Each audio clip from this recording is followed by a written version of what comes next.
नमस्कार, आप सबका स्वागत है तक्षशिला एकेडमी जोधपुर के YouTube चैनल पर। और आज अपन बात करेंगे राजस्थान जीके के कुछ महत्वपूर्ण प्रश्नों के बारे में, और उन प्रश्नों के बारे में बात करेंगे जो आपकी आने वाली प्रतियोगी परीक्षाओं के लिए बहुत महत्वपूर्ण साबित होने वाले हैं।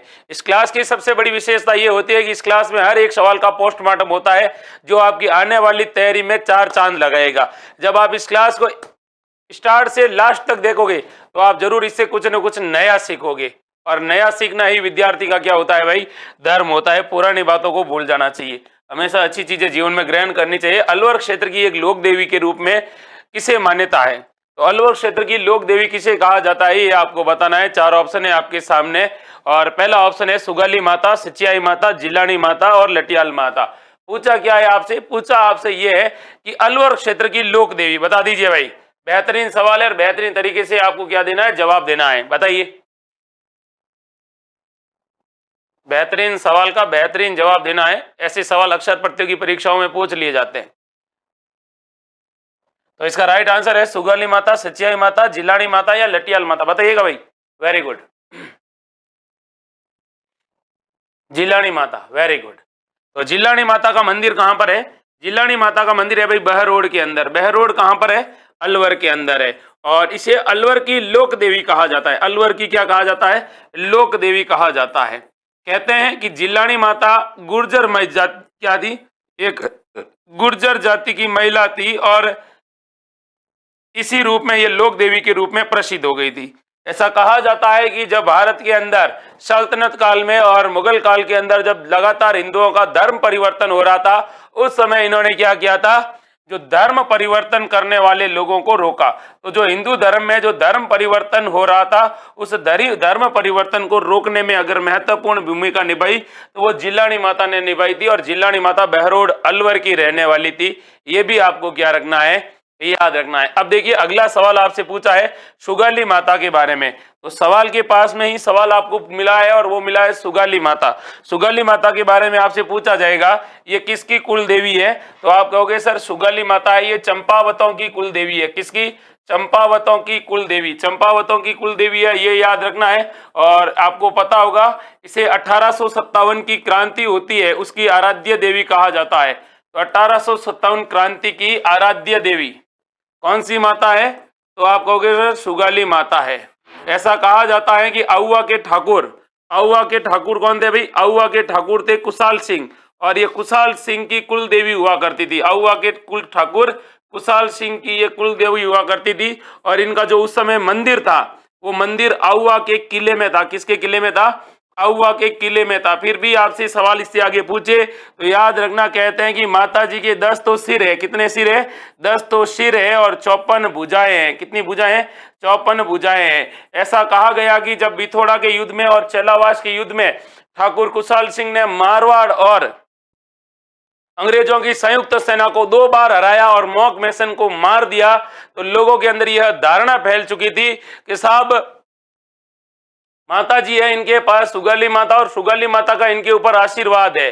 और इनका आशीर्वाद होने के कारण ये क्या कर रहे हैं भाई, लगातार युद्ध के अंदर जीत रहे हैं। जब कहते हैं अंग्रेजों को इस बात का पता चलता है, तो अंग्रेजों ने कहते हैं कि यहाँ से मूर्ति उठाने का निश्चय किया था। तो कहते हैं कि बाद में ये मूर्ति होती है, इस मूर्ति को कौन लेके चला जाता है? एक अंग्रेज होता है होम्स, और होम्स इस मूर्ति को लेके चला जाता है अजमेर के अंदर। कहां लेकर चला जाता है? अपने साथ अजमेर में लेके चला जाता है। तो सवाल ये पूछा जाएगा कि अजमेर आउवा के किले में सुगाली माता की मूर्ति अपने साथ अजमेर कौन लेके गया था? वो लेके गया था होम्स। कौन लेके गया था? होम्स लेके गया था। बाद में कहते हैं कि इस मूर्ति को कौन लेके, अंग्रेज कहां लेके चले गए थे? अजमेर में। वर्तमान में ये जो मूर्ति है वर्तमान में कहां पर है? तो वर्तमान में पाली के अंदर एक संग्रहालय है जिसका नाम है बांगड़ संग्रहालय। याद रखना, बांगड़ संग्रहालय के बारे में पूछे तो कहां पर है? पाली के अंदर है। और ये मूर्ति अभी पाली के अंदर बांगड़ संग्रहालय में रखी गई है। ये भी आपको याद रखना है, अक्सर सवाल पूछ लिए जाते हैं। अगली बात ये पूछी जाएगी आपसे कि सुगाली माता का पैनोरमा, और सुगाली माता का पैनोरमा आपसे पूछे तो आप क्या जवाब दोगे? तो आप कहोगे सर सुगाली माता का पैनोरमा है वो आउवा के अंदर है। कहां पर है? आउवा के अंदर है। आउवा कहां पर है? आउवा पाली के अंदर है। ये भी आपको क्या रखना है, याद रखना है। वर्तमान में यह पाली के बांगड़ संग्रहालय में रखी गई है, ये भी याद रखना है। अगली एक माता है जिनका नाम है सचियाई माता। तो सच्चाई माता से बात रिलेटेड आपसे सवाल पूछे तो आप क्या कहोगे? सर माता जी का मंदिर है ओशिया के अंदर। मंदिर कहां पर है? ओशिया के अंदर। ओशिया कहां पर है? तो ओशिया जोधपुर के अंदर है, ये भी याद रखना है। फिर अगला सवाल आपसे पूछा जाएगा, भाई साहब ओशिया जोधपुर के अंदर सच्चाई माता का मंदिर है, इस मंदिर का निर्माता कौन था? तो इस मंदिर का निर्माता था भाई उप्पल देव। कौन था? उप्पल देव परमार था, ये भी याद रखना है। इसका मतलब ये हुआ कि इस मंदिर का निर्माण जिस शैली में हुआ है वो किस शैली में हुआ है भाई? वो मारू प्रत्याहार शैली में, मारू प्रत्याहार शैली में हुआ था। ये भी आपको मारू परमार शैली के अंदर हुआ था, ये याद रखना है। फिर आपसे सवाल पूछा जाएगा इनके बारे में, ये जो किसकी कुल देवी है? तो ये ओसवाल होते ना, ओसवाल, ओसवालों की कुल देवी है। ओसवालों की कैसी देवी है? कुल देवी है, ये भी आपको याद रखना है सच्चाई माता के बारे में। सच्चाई माता का मंदिर ओशिया के अंदर है। ओशिया को उपकेश पाटन कहा जाता है। क्या कहा जाता है? उपकेश पाटन कहा जाता है। और क्या कहा जाता है भाई? राजस्थान का भुवनेश्वर कहा जाता है। राजस्थान का क्या कहा जाता है? भुवनेश्वर कहा जाता है। ये भी आपको क्या रखना है? ओशिया के बारे में याद रखना है। ठीक है भाई, ऐसे सवाल भी अक्सर प्रतियोगी परीक्षाओं में पूछ लिए जाते हैं। क्या कर लिए जाते हैं? पूछ लिए जाते हैं, याद रखना है आपको। फिर लटियाल माता का मंदिर कहाँ पर है भाई? लटियाल माता का मंदिर जोधपुर के अंदर है, फलोदी के अंदर। ये भी आपको क्या रखना है? याद रखना है। तो अगला सवाल देखते हैं, और अगला सवाल भी आपके लिए रोचक होने वाला है। सवाल क्या पूछ रहा है? सवाल ये पूछ रहा है कि बताओ भाई, राजस्थान का मोलेला गांव किस हस्तकला के लिए प्रसिद्ध है? तो राजस्थान के अंदर एक गांव है मोलेला, और मोलेला गांव कौन सी कला के लिए प्रसिद्ध है? बताइए भाई, टेराकोटा, मीनाकारी, ब्लू पॉटरी या थेवा कला? तो आपको बताना है, हमारे राजस्थान के अंदर एक गांव है, उस गांव का नाम है मोलेला गांव। कहां पर है? कौन सा गांव है? मोलेला गांव। और मोलेला गांव कहां पर है? राजसमंद में है। बताइएगा भाई, बेहतरीन सवाल है और बेहतरीन आपको जवाब देना है। बताइएगा भाई, सवाल आपसे पूछा है हस्तकला से रिलेटेड, और आपको अच्छे से समझ के जवाब देना है। क्या जवाब दे रहे हैं वो आपको सोच के देना है। बताइए, इतना अच्छा सवाल पूछा है आपसे और इसका आपको आंसर देना पड़ेगा। बताइएगा भाई, हमारे राजस्थान के अंदर है एक गांव मोलेला गांव, और मोलेला गांव किसके लिए प्रसिद्ध है? तो आप कहोगे सर मोलेला गांव है टेराकोटा के लिए। किसके लिए है? टेराकोटा। टेराकोटा क्या होता है उसके बारे में भी मैं आपको बता दूं कि जब भी आपसे टेराकोटा से रिलेटेड आपसे पूछा जाएगा, और क्या पूछा जाएगा कि मोलेला गांव है, यहाँ पर कहते हैं कि यह मृदा शिल्प के लिए प्रसिद्ध है। किसके लिए प्रसिद्ध है? मृदा शिल्प के लिए प्रसिद्ध है। अगला सवाल पूछा जाएगा, तो यहाँ पर क्या बनाई जाती है भाई? यहाँ पर कहते हैं कि मिट्टी, गिल्ली मिट्टी और गधे की लीद से क्या बनाई जाती है? मूर्तियां बनाई जाती है। आपको पता होगा एक व्यक्ति है जिनका नाम था मोहनलाल कुमावत, और मोहनलाल कुमावत को किसके लिए जाना जाता है भाई? टेराकोटा के लिए जाना जाता है। ये भी आपको क्या रखना है? याद रखना है। सवाल आपसे पूछा जाएगा टेराकोटा में सबसे ज्यादा किसकी मूर्तियां बनती है? तो टेराकोटा में सर्वाधिक मूर्तियां बनती है देव नारायण जी की। किसकी बनती है भाई? देव नारायण जी की मूर्तियां बनती है। ये भी आपको याद रखना है। किसके बारे में याद रखना है? तो टेराकोटा के अंदर याद रखना है। मोलेला गांव कहां पर है? राजसमंद झील के किनारे है। और इस मोलेला को कौन सा टैग मिल चुका है भाई? जीआई टैग मिल चुका है। याद रखना मोलेला की टेराकोटा को। और इसके अलावा इसके बारे में आपको ये भी याद होगा कि इसको मोलेला क्ले वर्क भी कहते हैं। क्या कहते हैं? मोलेला क्ले वर्क भी कहते हैं। ये भी याद रखना, ये मोलेला गांव जो टेराकोटा है इसे मोलेला क्ले वर्क कहते हैं। कौन सा वर्क कहते हैं? क्ले वर्क कहते हैं। बेहतरीन सवाल होते हैं और अक्सर ऐसे सवाल परीक्षाओं में पूछ लिए जाते हैं। ठीक है भाई, बाकी आपको पता है मीनाकारी जयपुर की प्रसिद्ध है, ब्लू पोएट्री जयपुर की प्रसिद्ध है, और थेवा कला कहाँ की प्रसिद्ध है भाई? थेवा कला प्रतापगढ़ की प्रसिद्ध है। कहाँ की प्रसिद्ध है भाई? प्रतापगढ़ की प्रसिद्ध है। ये भी आपको याद रखना है। क्या रखना है? याद रखना है। अक्सर सवाल कहीं ना कहीं आपसे क्या पूछता है? घुमाकर पूछ लिया जाता है, इसलिए एक एक सवाल को बेहतरीन और अच्छे तरीके से पढ़ना है। अब अगला सवाल देखते हैं, और अगला सवाल क्या कह रहा है आपसे? सवाल आपसे ये कह रहा है, बताओ मेरे भाई, राजस्थानी संस्कृति में जान्नोटन क्या है? तो अपने राजस्थान कल्चर है, राजस्थान कल्चर में जान्नोटन क्या होता है ये आपको बताना है। बता दीजिए भाई। सुनील सिंह गुर्जर, द्रौपदी चंदेल, अजू परमार, जीवराज दांदू, द्रौपदी चंदेल, सुरेश कड़वासरा, अंशु सोलंकी। बताइएगा भाई, फटाफट आंसर बताओ। हमारी राजस्थानी संस्कृति में जान्नोटन क्या होता है? अरे बता दो भाई, जान्नोटन क्या होता है? Very good, Sunil Singh Gurjar, Draupadi Chandel, very good, Draupadi Chandel ने बताया। और कोई बता दो भाई। राजस्थानी संस्कृति में जन्नोटन क्या होता है? Very good. Akashpuri, Pawan Mehra, Draupadi Chandel, Sonu Lohia, Aju Parmar, Nikita, Reena Meta, Bhikaram Patel. Very good. ये राजखट्टी का आदमी, ये बांडा आदमी है, राजखट्टी बांडा लग रहा है मेरे को, इसकी अभी शादी वादी नहीं हुई है। ये देखो हर्षित मेहरा भी बांडा लग रहा है भाई। तुम लोगों की शादी नहीं हुई इसलिए तुम्हें पता नहीं है कि ये क्या होता है जन्नोटन। जन्नोटन का मतलब होता है कि वर पक्ष, किसके द्वारा? वर पक्ष की ओर से दिया जाने वाला क्या है? भोज है। उस भोज को क्या कहा जाता है? जन्नोटन कहा जाता है। तो वर पक्ष के द्वारा जो भोज दिया जाता है उसको क्या कहा जाता है भाई? जन्नोटन कहा जाता है। ये याद रखना है। एक होता है बडार। बडार के बारे में भी याद रखना। ये क्या होता है? एक भोज होता है। क्या होता है भाई? एक भोज होता है जो विवाह के बाद दिया जाता है। विवाह के बाद गांव में अपने हताई होती है, विवाह के बाद जो भोज दिया जाता है उसको कहते हैं बडार। ये भी आपको क्या रखना है? याद रखना है भाई। अगला सवाल देखते हैं और अगला सवाल आपसे पूछा जाएगा कि जौसर क्या है। तो जौसर का मतलब ये होता है कोई भी व्यक्ति अगर अपना जीवित खर्च करना चाहता है, जीते जी अपने क्या करना चाहता है? जीवित खर्च अर्थात जीते जी क्या करना चाहता है? अपना मातम मनाना चाहता है और एक बहुत बड़े भोजन का आयोजन करवाता है जिसमें सभी रिश्तेदारों को बुलाता है, उसे कहते हैं जौसर। एक होता है मौसर। मौसर क्या होता है भाई? तो मौसर मरने के बाद 12वें दिन जो भोज दिया जाता है उसको कहते हैं मृत्यु भोज। कैसा भोज? मृत्यु भोज। मौसर, जौसर जीवित व्यक्ति का भोज होता है जो जीते जी अपना भोजन करवा देता है, न्यात करवा देता है उसके लिए। ठीक है भाई, ये आपको क्या रखना है? याद रखना है। बडार, जौसर, मौसर और जन्नोटन। कौन सा टन? जन्नोटन है। हाँ, ऐसे सवाल अक्सर अपनी प्रतियोगी परीक्षाओं में सीधे सीधे पूछ लिए जाते हैं। क्या कर लिए जाते हैं भाई? सीधे। अरे यार बंदोड़ा, अरे बंदोड़ा, तुम लोग बंदोड़े के चक्कर में बैठे हो अभी तक हैं। कईयों ने खा लिए, उनको पूछो खाए उनके क्या हाल है, और बाकी वाले नहीं खाने वाले तैयारी में बैठे कि सर बंदोड़ा। अरे बंदोड़ा क्या होता है? बंदोड़े के बारे में एक बात याद रखना, आपके क्या होते हैं भाई? पड़ोसी होते हैं। आपके क्या होते हैं? रिश्तेदार होते हैं। क्या होते हैं? रिश्तेदार होते हैं। बड़े खुश होते हैं कि अब इस आदमी की जो परमानेंट खुशी है वो खुशी क्या होने वाली है? खुशी का दी एंड होने वाला है, और उसकी खुशी में आप क्या करते हो? शरीक होते हो। वो खुशी आपकी नहीं होती है, वो इनके लिए होती है। तो वो आपको भोजन करवाते हैं, अपने घर पे बुलाते हैं। अच्छा अच्छा, तेरा बंदोड़ा है, तू शादी करेगा, मेरी तरफ से खाना खा, तू मेरी तरफ से क्या खा?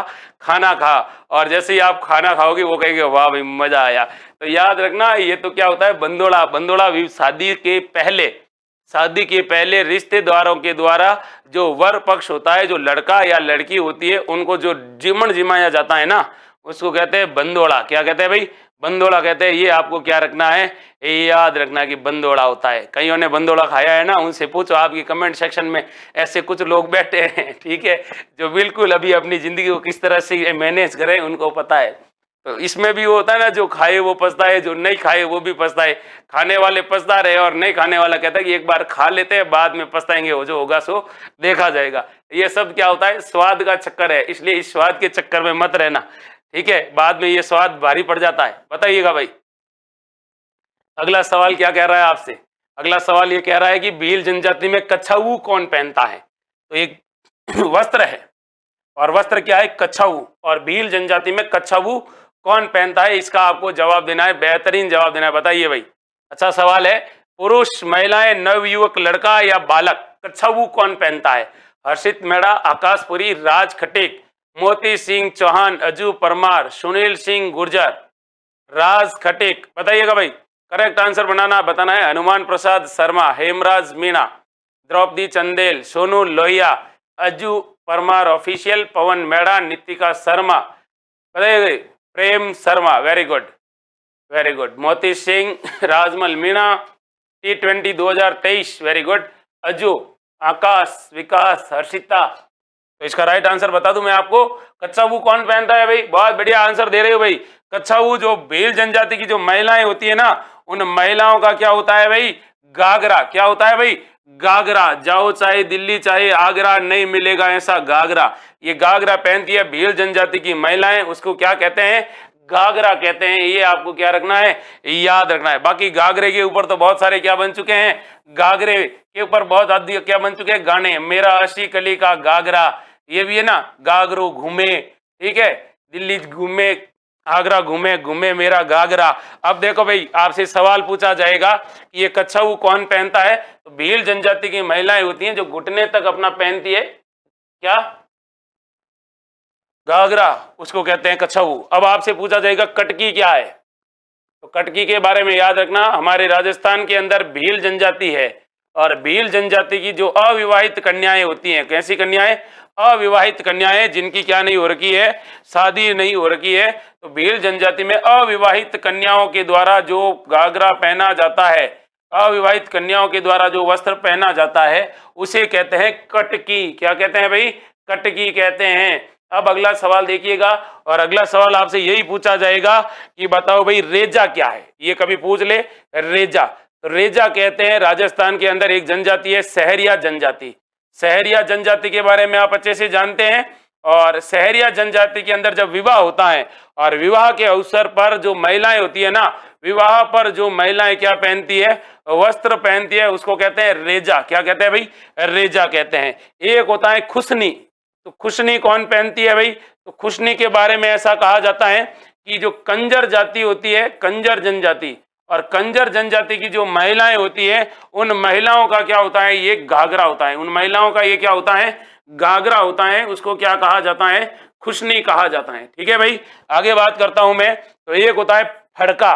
क्या होता है फड़का, तो फड़का के बारे में याद रखना, राजस्थान के अंदर एक जनजाति है कथोड़ी जनजाति, और कथौड़ी जनजाति की जो महिलाएं होती हैं, वो महिलाएं क्या पहनती है भाई, मराठी अंदाज में साड़ी पहनती है। किस अंदाज में, मराठी अंदाज में जो साड़ी पहनती है, उस साड़ी को क्या कहते हैं भाई, तो मराठी अंदाज में पहनी जाने वाली साड़ी, उस साड़ी को क्या कहते हैं, फड़का कहते हैं। याद रखना है, क्या, फड़का कहते हैं। फिर आपसे अगर पूछ ले कि पीरिया क्या है, पूछे पीरिया क्या है, तो आप क्या जवाब दोगे, सर पीरिया एक क्या है भाई, लहंगा है। और ये लहंगा कौन पहनती है, तो भील जनजाति की जो महिलाएं होती हैं, किस जनजाति की, भील जनजाति की जो महिलाएं होती है, वो महिलाएं जब उनका विवाह होता है और विवाह के अवसर पर वो अपना लहंगा पहनती है, उस लहंगा को क्या कहते हैं भाई, पीरिया कहते हैं। एक होता है सिंदूरी, याद रखना, एक क्या होता है भाई, सिंदूरी होता है। और सिंदूरी के बारे में आपसे पूछे सिंदूरी क्या है,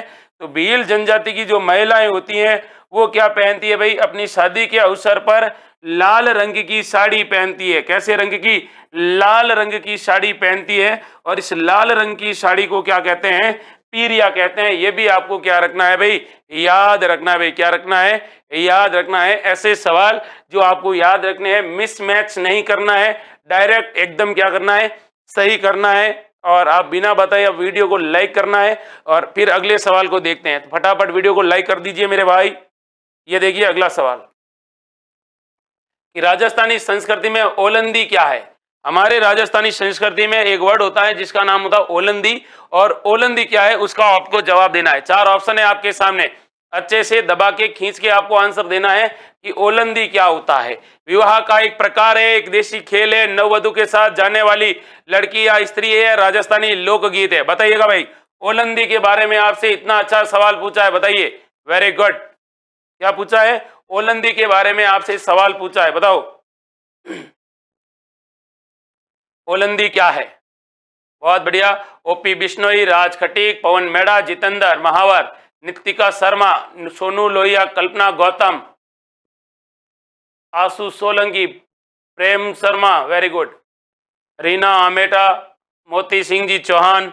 राइट आंसर ये होता है, जब नववधु कहाँ जाती है, नववधु मतलब नवी बींदनी, पहली बार जब अपने पति के साथ ससुराल जाती है, तो जब वो ससुराल जाती है तो क्या होता है भाई, उसके साथ उसके परिवार की कोई लड़की, यानी उसकी बड़ी बहन या उसकी चाची, ताई, बड़ी मम्मी, या फिर उसकी खुद की कोई सिस्टर वगैरह जाती है, उसको ओलंदी कहा जाता है। क्या कहा जाता है, ओलंदी कहा जाता है।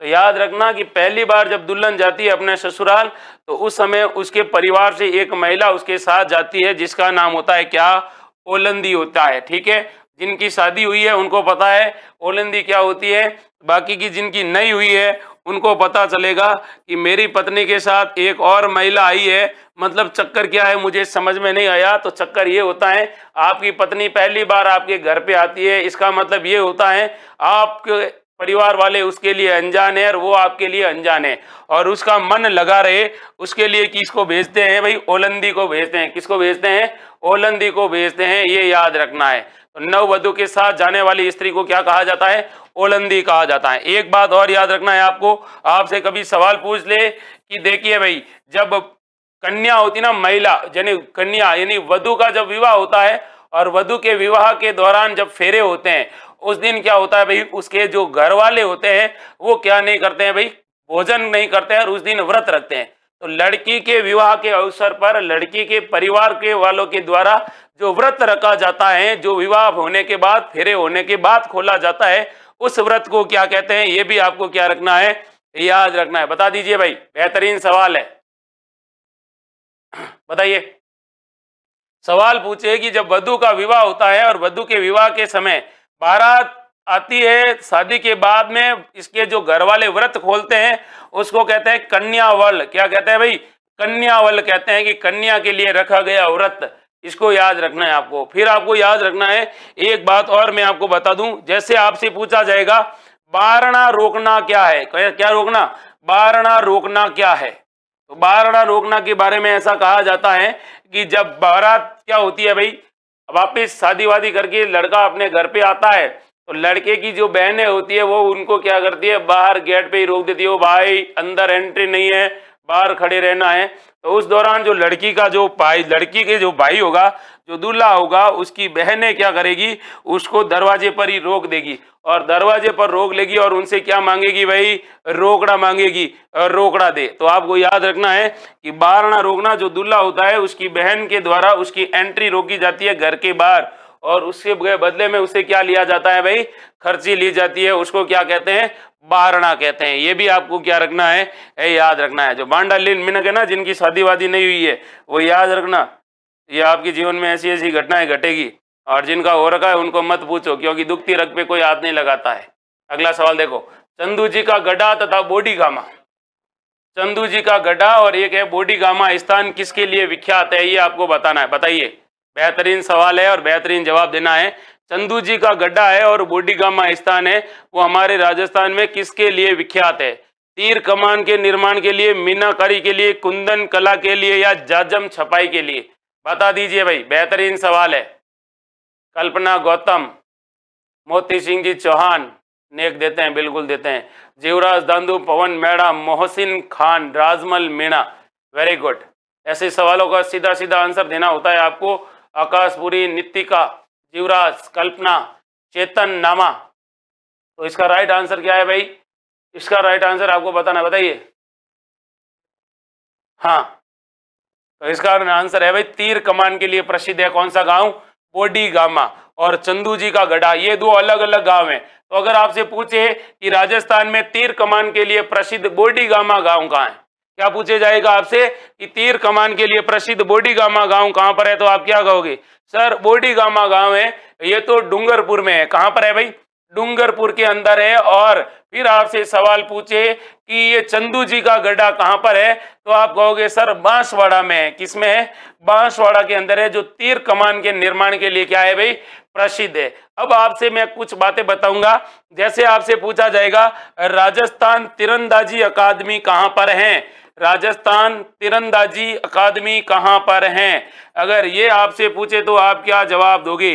राजस्थान तीरंदाजी अकादमी भाई राजस्थान के किस जिले में है? डूंगरपुर जिले में है। किस जिले में है भाई? डूंगरपुर जिले में है तीरंदाजी अकादमी। फिर आपसे सवाल पूछा जाएगा राजस्थान में तीरंदाजी से रिलेटेड, और क्या सवाल पूछा जाएगा कि राजस्थान के प्रसिद्ध तीरंदाज प्लेयर जिनको अर्जुन पुरस्कार मिल चुका है, तो आप लोगों को पता होना चाहिए हमारे राजस्थान के अंदर एक प्रसिद्ध व्यक्ति हुए तीरंदाज जिनका नाम था लिम्बाराम। लिम्बाराम ने कहते हैं राष्ट्रमंडल खेलों के अंदर तीरंदाजी के अंदर गोल्ड मेडल जीता था।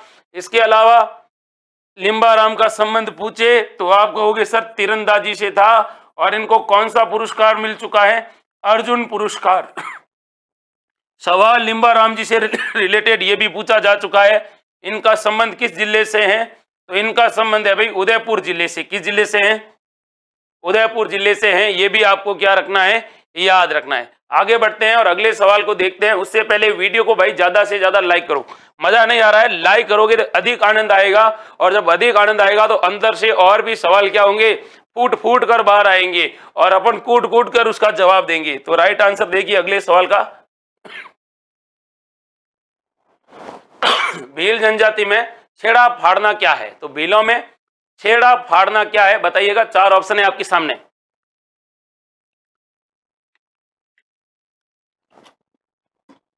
बताओ भाई, छेड़ा फाड़ना क्या है? अच्छा सवाल है, गजब सवाल है, बेहतरीन सवाल है। छेड़ा फाड़ने का मतलब बताना है आपको, क्या होता है छेड़ा फाड़ना। हमारे राजस्थान के अंदर एक जनजाति है भील जनजाति, जो राजस्थान की पारंपरिक सांस्कृतिक विरासत को सहेजे हुए हैं। और आपसे पूछा जाएगा ये क्या होता है, तो आप कहोगे सर ये होता है क्या, तलाक होता है। क्या होता है? तलाक होता है। जब पति और पत्नी की आपस में बनती नहीं है तो समाज के लोग इकट्ठे होते हैं, और समाज के लोग इकट्ठे होते हैं और कहते हैं भाई आप दोनों के बीच में बन नहीं रही है, इसलिए क्या कर दिया जाए, आप दोनों को अलग कर दिया जाए, आप अपनी जिंदगी जिए और आप अपनी जिंदगी जिए। तो उसके लिए क्या होता है, जो पत्नी होती है उस पत्नी का क्या होता है भाई, जो ओढ़नी होती है वो पति उसका एक छेड़ा फाड़ता है, अलग करता है और कहता है कि अब हम दोनों क्या हो गए, अलग हो गए। तो छेड़ा फाड़ना का संबंध किससे है भाई, भील जनजाति से है। अब आपको याद रखना है कुछ बातें जो आपकी प्रतियोगी परीक्षाओं में पूछा जाएगा, कि देखिए राजस्थान में भीलों के बारे में जब भी आपसे पूछा जाएगा तो राजस्थान की सबसे प्राचीन जनजाति है, राजस्थान की सबसे प्राचीन जनजाति आपसे पूछे तो आप क्या जवाब दोगे, सर राजस्थान में सबसे प्राचीन जनजाति है भील। दूसरा सवाल पूछा जाएगा, भीलों को क्या कहा जाता है, वन पुत्र कहा जाता है। वन पुत्र किसने कहा था, तो कर्नल टॉड ने कहा था। भील सर्वाधिक कहाँ निवास करते हैं, तो भील सर्वाधिक निवास करते हैं भाई उदयपुर के अंदर, यानी मेवाड़ क्षेत्र के अंदर निवास करते हैं। फिर आपसे सवाल पूछा जाएगा भीलों के बारे में, तो भीलों की जनसंख्या की दृष्टि से ये राजस्थान की दूसरी बड़ी जनजाति है। दूसरी बड़ी क्या है भाई, जनजाति है, ये भी याद रखना है। अगर आपसे पूछे कि भीलों का सर्वाधिक प्रतिशत किस जिले में, भीलों की सर्वाधिक जनसंख्या पूछे तो आप कहोगे सर जनसंख्या तो उदयपुर में है, लेकिन अगर पूछे राजस्थान में प्रतिशत की दृष्टि से सर्वाधिक भील कहाँ पर है, किसकी दृष्टि से, प्रतिशत की दृष्टि से, तो आप कहोगे सर बांसवाड़ा जिले में है। किस जिले में है, बांसवाड़ा जिले में है। ये भी आपको क्या रखना है, याद रखना है। आगे आपको मैं बता दूं कि राजस्थान के अंदर जब भीलों के बारे में बात होगी तब आपसे पूछा जाएगा कुछ सवाल, जैसे आपसे पूछा जाएगा कि भील जनजाति के लोग किसकी कसम झूठी नहीं खाते हैं, तो कालाजी या कालाजी को ही क्या कहा जाता है भाई, केसरिया नाथ जी कहते हैं। क्या कहते हैं, केसरिया नाथ जी कहते हैं। तो भील जनजाति के जो लोग होते हैं काला जी या केसरिया नाथ जी की क्या पीकर भाई, केसर पीकर क्या नहीं पीते हैं। ये जब केसर पी लेते हैं तो केसर पीकर क्या नहीं बोलते हैं, झूठ नहीं बोलते हैं। और क्या नहीं बोलते हैं, झूठ नहीं बोलते हैं। ये भी आपको याद रखना है। फिर आपसे सवाल ये पूछा जाएगा कि भील जनजाति प्राकृतिक प्रकोप से बचने के लिए किसकी पूजा करते हैं। प्राकृतिक प्रकोप जैसे बाढ़ हो गई, आग हो गई, ज्वालामुखी हो गया, भूकंप हो गया, और प्राकृतिक प्रकोप से बचने के लिए ये लोग होवन माता की पूजा करते हैं। किसकी, होवन माता की पूजा करते हैं। फिर आपसे पूछा जाएगा कि भील जनजाति में जो गांव का मुखिया होता है उस गांव का मुखिया क्या कहलाता है। ये अगर आपसे पूछे तो आप क्या कहोगे, सर भील जनजाति में गांव का मुखिया उसको कहते हैं पालवी। क्या कहा जाता है, पालवी। लेकिन भीलों के कुल देवता के बारे में बात आएगी तो आप क्या कहोगे, सर भीलों के कुल देवता है टोटम। क्या है भाई, टोटम भीलों के कुल देवता हैं। ये भी आपको याद रखना है।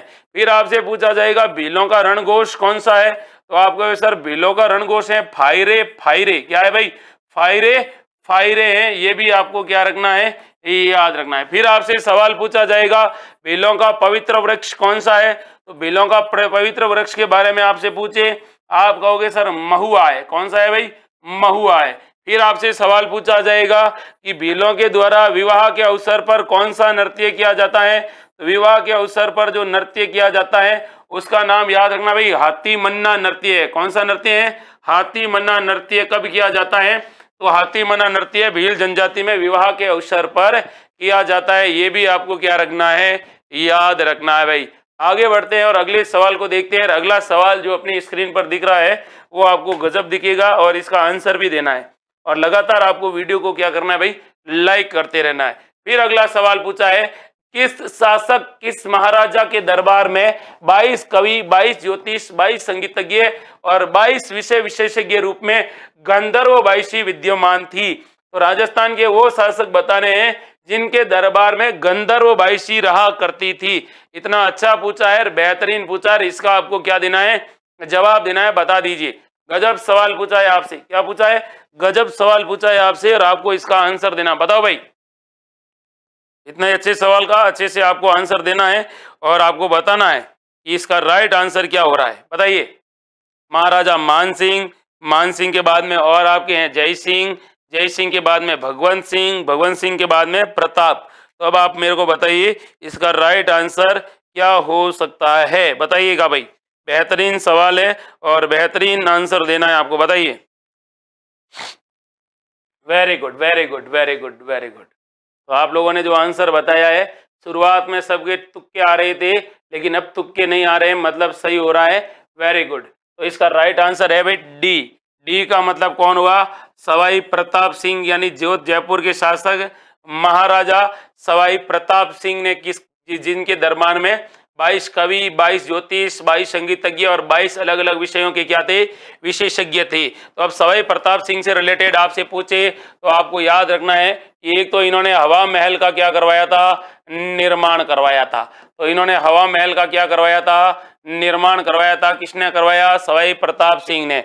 इसके अलावा सवाई प्रताप सिंह क्या करते थे, स्वयं ब्रज निधि के नाम से क्या लिखते थे, ब्रज निधि के नाम से कविता लिखते थे। क्या लिखते थे, कविताएं लिखते थे, ये भी आपको याद होगा। इसके अलावा इन्होंने जयपुर के अंदर कौन सा सम्मेलन बुलाया, संगीत सम्मेलन बुलाया था। और संगीत सम्मेलन बुलाकर यहाँ पर इन्होंने क्या किया था भाई, एक क्या किया था, सम्मेलन बुलाकर एक ग्रंथ का संकलन करवाया था जिसका नाम था राधा गोविंद संगीत सार। राधा गोविंद संगीत सार ग्रंथ का इन्होंने क्या करवाया था, संकलन करवाया था। और इसके अंदर सबसे ज्यादा महत्वपूर्ण भूमिका किसने लिखी थी, देवर्षि ब्रजपाल भट्ट ने। देवर्षि ब्रजपाल भट्ट थे, उन्होंने इसकी क्या बताई थी भाई, रूपरेखा बताई थी। आपको पता है प्रताप सिंह जी के संगीत गुरु कौन थे, तो प्रताप सिंह जी के संगीत गुरु पूछे तो आप कहोगे सर इनके संगीत गुरु थे चांद खां। कौन से खां, चांद खां थे, ये भी आपको याद रखना है। आपको ये भी पता होगा कि इनके काव्य गुरु कौन थे, तो काव्य गुरु के बारे में पूछे तो आप कहोगे सर काव्य गुरु थे गणपति भारती। कौन थे भाई, गणपति भारती इनके काव्य गुरु थे। फिर आपसे सवाल ये पूछा जाएगा कि तमाशा, तमाशा किसके समय जयपुर में आता है, तो सवाई प्रताप सिंह के समय। और जयपुर चित्र शैली का, जयपुर चित्र शैली का स्वर्ण काल आपसे पूछे तो आप कहोगे सर ये काल भी किसका था, अपने जयपुर के शासक सवाई प्रताप सिंह का काल था। ये आपको क्या रखना है, याद रखना है। जो ऐसे सवाल अक्सर प्रतियोगी परीक्षाओं में पूछ लिए जाते हैं। 1787 के अंदर इन्होंने तुंगा का युद्ध लड़ा था और तुंगा के युद्ध में इन्होंने क्या किया था भाई, किसको हराया था, मराठा सरदार महादजी सिंधिया को हराया था। और आपको पता होगा कि इसके अंदर, इसमें अंग्रेजों ने, सॉरी इसके अंदर इनकी सहायता करने वाले जोधपुर के शासक विजय सिंह भी थे। आगे बढ़ते हैं और अगले सवाल को देखते हैं। अगला सवाल आपको अच्छा मिलेगा और बेहतरीन मिलेगा। क्या पूछ रहा है सवाल, पूछा ये है निमाड़ी और रांगड़ी किस बोली की विशेषता हैं। तो निमाड़ी और रांगड़ी है, ये किस बोली की उपबोलियां हैं। हम पढ़ते हैं राजस्थान की प्रमुख भाषाएं और भाषाओं में बोलते हैं बोलियां और कैसी, उपबोलियां। और बोलियां और उपबोलियों के बारे में आपको बताना है कि बताइए भाई कौन सी बोली कहाँ पर बोली जाती हैं। अच्छा सवाल है और इसका आपको आंसर देना है। बताइएगा भाई, निमाड़ी और रांगड़ी बोली के बारे में आपसे पूछा है, इतना अच्छा सवाल पूछा है और इसका आपको आंसर देना है। बताइए। बिल्कुल, निमाड़ी और रांगड़ी मालवी की उपबोलियां हैं। किसकी, मालवी की उपबोलियां है मेरे भाई। किसकी, मालवी की। इसका मतलब ये मालवा के क्षेत्र में बोले जाते हैं। लेकिन एक चीज मैं आपको बता दूं कि निमाड़ी में और मालवी में, दोनों में, निमाड़ी में और रांगड़ी में दोनों में फर्क है। और निमाड़ी और रांगड़ी में क्या फर्क है वो भी मैं आपको बता देता हूं। निमाड़ी कहते हैं ये दक्षिणी राजस्थान में बोली जाने वाली भाषा है। दक्षिणी राजस्थान में क्या किया जाता है भाई, इसको बोली जाती है। और आपसे पूछा जाएगा रांगड़ी के बारे में, तो आप कहोगे सर ये मालवा के क्षेत्र में, मालवा के अंदर जो राजपूत रहते थे उन राजपूतों के द्वारा बोली जाती है, तो मालवा के राजपूतों की बोली है निमाड़ी। फिर आपसे पूछा जाएगा सॉरी रांगड़ी, और पूछा जाएगा कि ये आवाज है ये किसका मिश्रण है, तो ये मारवाड़ी प्लस किसका मिश्रण है भाई, मारवाड़ी और मालवी दोनों भाषाओं का क्या है, मिश्रण है। इन दोनों भाषाओं का ये क्या है भाई, मिश्रण है। ये भी आपको क्या रखना है, याद रखना है। आपको ये भी पता होना चाहिए कि हमारे यहाँ पर एक बोली है जिसका नाम क्या है भाई, निम्माड़ी। कौन सी है भाई, निम्माड़ी है। और निम्माड़ी के बारे में याद रखना है, यह मेवाती की उपबोली है जो प्रतापगढ़ और झालावाड़ के अंदर बोली जाती है। कहाँ पर बोली जाती है, प्रतापगढ़ और झालावाड़ के अंदर बोली जाती है। ये आवाज में थोड़ी ये भाषा होती है, कर्कश होती है, थोड़ी तेज होती है। ये भी आपको क्या रखना है, याद रखना है। बाकी इन दोनों भाषाओं पर किसका प्रभाव दिखता है भाई, गुजराती और मराठी भाषा का प्रभाव दिखता है इस पर। किसका, गुजराती और किसका, मराठी भाषा होती है, इसका प्रभाव दिखता है। ये भी आपको क्या रखना है, याद रखना है। किस पर दिखता है, ये दिखता है आपके निमाड़ी पर। किस पर दिखता है भाई, निमाड़ी पर आता है, याद रखना भाई। आगे बढ़ते हैं और अगले सवाल को देखते हैं, और अगला सवाल है वो देखते हैं। देखिएगा भाई क्या जवाब दे रहा है और क्या पूछ रहा है।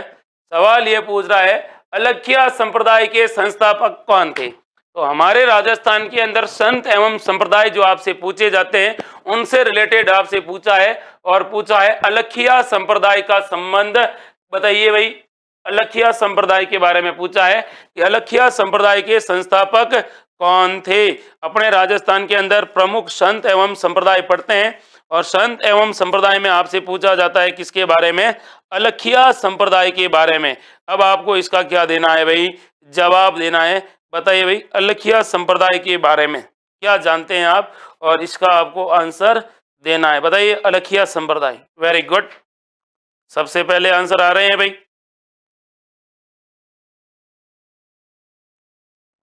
अलख्या संप्रदाय के बारे में अच्छा सवाल पूछा है, और बेहतरीन सवाल पूछा है आपसे।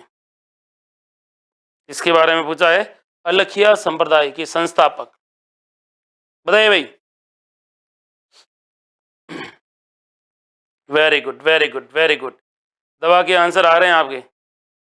अलख्या संप्रदाय के संस्थापक बता रहे हैं भाई, आधे जने गलत बता रहे हैं, आधे जने सही बता रहे हैं, और आपको इसका क्या बताना है, आंसर बताना है। बिल्कुल बिल्कुल बिल्कुल, लगभग लगभग बताए हैं, वो आपने सही बताए हैं। हमारे राजस्थान के अंदर एक महाराज हुए हैं लालगिरी, और लालगिरी ने किस संप्रदाय की स्थापना की थी, अलख्या संप्रदाय की स्थापना की थी। अब अलख्या संप्रदाय से रिलेटेड अपनी प्रतियोगी परीक्षाओं में कौन कौन से सवाल पूछ सकते हैं, पूछा जाएगा अलख्या संप्रदाय के संस्थापक लालगिरी का जन्म कहां पर हुआ। तो ये जब भी आपसे पूछे आप कहोगे सर इनका गांव जन्म हुआ था, एक गांव है सुलखनिया गांव, और सुलखनिया गांव कहां पर है, चूरू में, यहां पर इनका क्या होता है भाई, जन्म होता है। फिर आपसे पूछा जाएगा कि अलख्या संप्रदाय की प्रधान पीठ कहां पर है। तो प्रधान पीठ के बारे में आपसे जब भी पूछे तो आप कहो सर प्रधान पीठ है वो हमारे राजस्थान के बीकानेर जिले में है। किस जिले में है, बीकानेर जिले में। फिर आपसे सवाल पूछा जाएगा लाल दास जी के द्वारा कौन सा ग्रंथ लिखा गया है। तो आप कहोगे सर एक तो लिखी इन्होंने कुंडलियां, क्या लिखी थी, कुंडलियां लिखी थी, और दूसरा ग्रंथ कौन सा लिखा था। अगर ये आपसे पूछे तो आप कहोगे सर अलख स्तुति प्रकाश, और अलख स्तुति प्रकाश की इन्होंने क्या की थी, रचना की थी। ये भी आपको क्या रखना है, याद रखना है। फिर आपको याद रखना है कि अलख्या संप्रदाय के सर्वाधिक अनुयायी कौन होते हैं। तो इनके सर्वाधिक अनुयायी होते हैं, वो भी आपको याद रखना है, मोची जाति के लोग होते हैं। किस जाति के लोग, मोची जाति के लोग होते हैं, ये भी आपको याद रखना है। फिर आपसे सवाल पूछा जाएगा इन्हीं से रिलेटेड, और क्या सवाल पूछा जाएगा, सवाल ये पूछा जाएगा कि लालगिरी जी का जो मंदिर है वो मंदिर कहाँ पर बना हुआ है। तो आपको पता है बीकानेर दुर्ग के सामने इनकी क्या बनी हुई है, समाधि बनी हुई है। तो याद रखना इनकी यहाँ पर क्या बनी हुई है, बीकानेर के अंदर समाधि बनी हुई है जो लाल पत्थर से निर्मित है। लालगिरी के बारे में याद रखना है। आगे बढ़ते हैं और अगला सवाल देख लेते हैं। अगला सवाल भी आपके बारे में पूछा जाएगा और अच्छा पूछा जाएगा, और क्या पूछा जाएगा उसके बारे में भी बात कर लेते हैं। देखिए भाई, ये सवाल है, जयपुर में राम प्रकाश थिएटर की स्थापना किस महाराजा के काल में हुई? तो जयपुर के अंदर एक थिएटर है जिसका नाम है राम प्रकाश थिएटर, और राम प्रकाश थिएटर की स्थापना किसने की थी ये आपको बताना है। महाराजा राम सिंह सेकंड, ईश्वरी सिंह, महाराजा विजय सिंह या महाराजा मान सिंह? फटाफट बेहतरीन आंसर देना है आपको। और भाई लोग वीडियो को लाइक करिए और अपने अर्धशतक को फटाफट पूरा कर दीजिए। कौन से शतक को? अर्धशतक को कर दीजिए भाई। जितेंद्र महावर, मोहसिन खान, हनुमान लाल चौधरी, जगदीश जाट, कल्पना गौतम, MK कश्यप, प्रेम शर्मा, मोहसिन खान, जीवराज दांदू, बताइएगा भाई, फटाफट आंसर बताना है आपको। आकाश पुरी, अजू परमार, राइट आंसर बता दें। MRMK कल्पना, very good.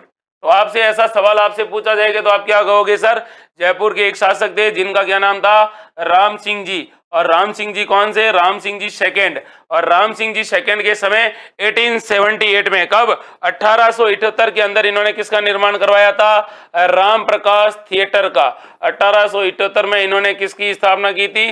Ram Prakash theatre की स्थापना की थी। अब आपसे पूछा जाएगा ये राम प्रकाश थिएटर क्या था? तो आप कहोगे सर ये उत्तर भारत का प्रथम रंगमंच था। यानी उत्तर भारत का कैसा? प्रथम रंगमंच था जहां पर किसका होता था? नाटक होते थे भाई। क्या था? नाटक होते थे, ये याद रखना है। फिर आपसे सवाल पूछा जाएगा, ये उत्तर भारत का प्रथम रंगमंच था, लेकिन राजस्थान का प्रथम फारसी थिएटर था। कैसा थिएटर था? फारसी थिएटर था। ये भी आपको क्या रखना है? याद रखना है।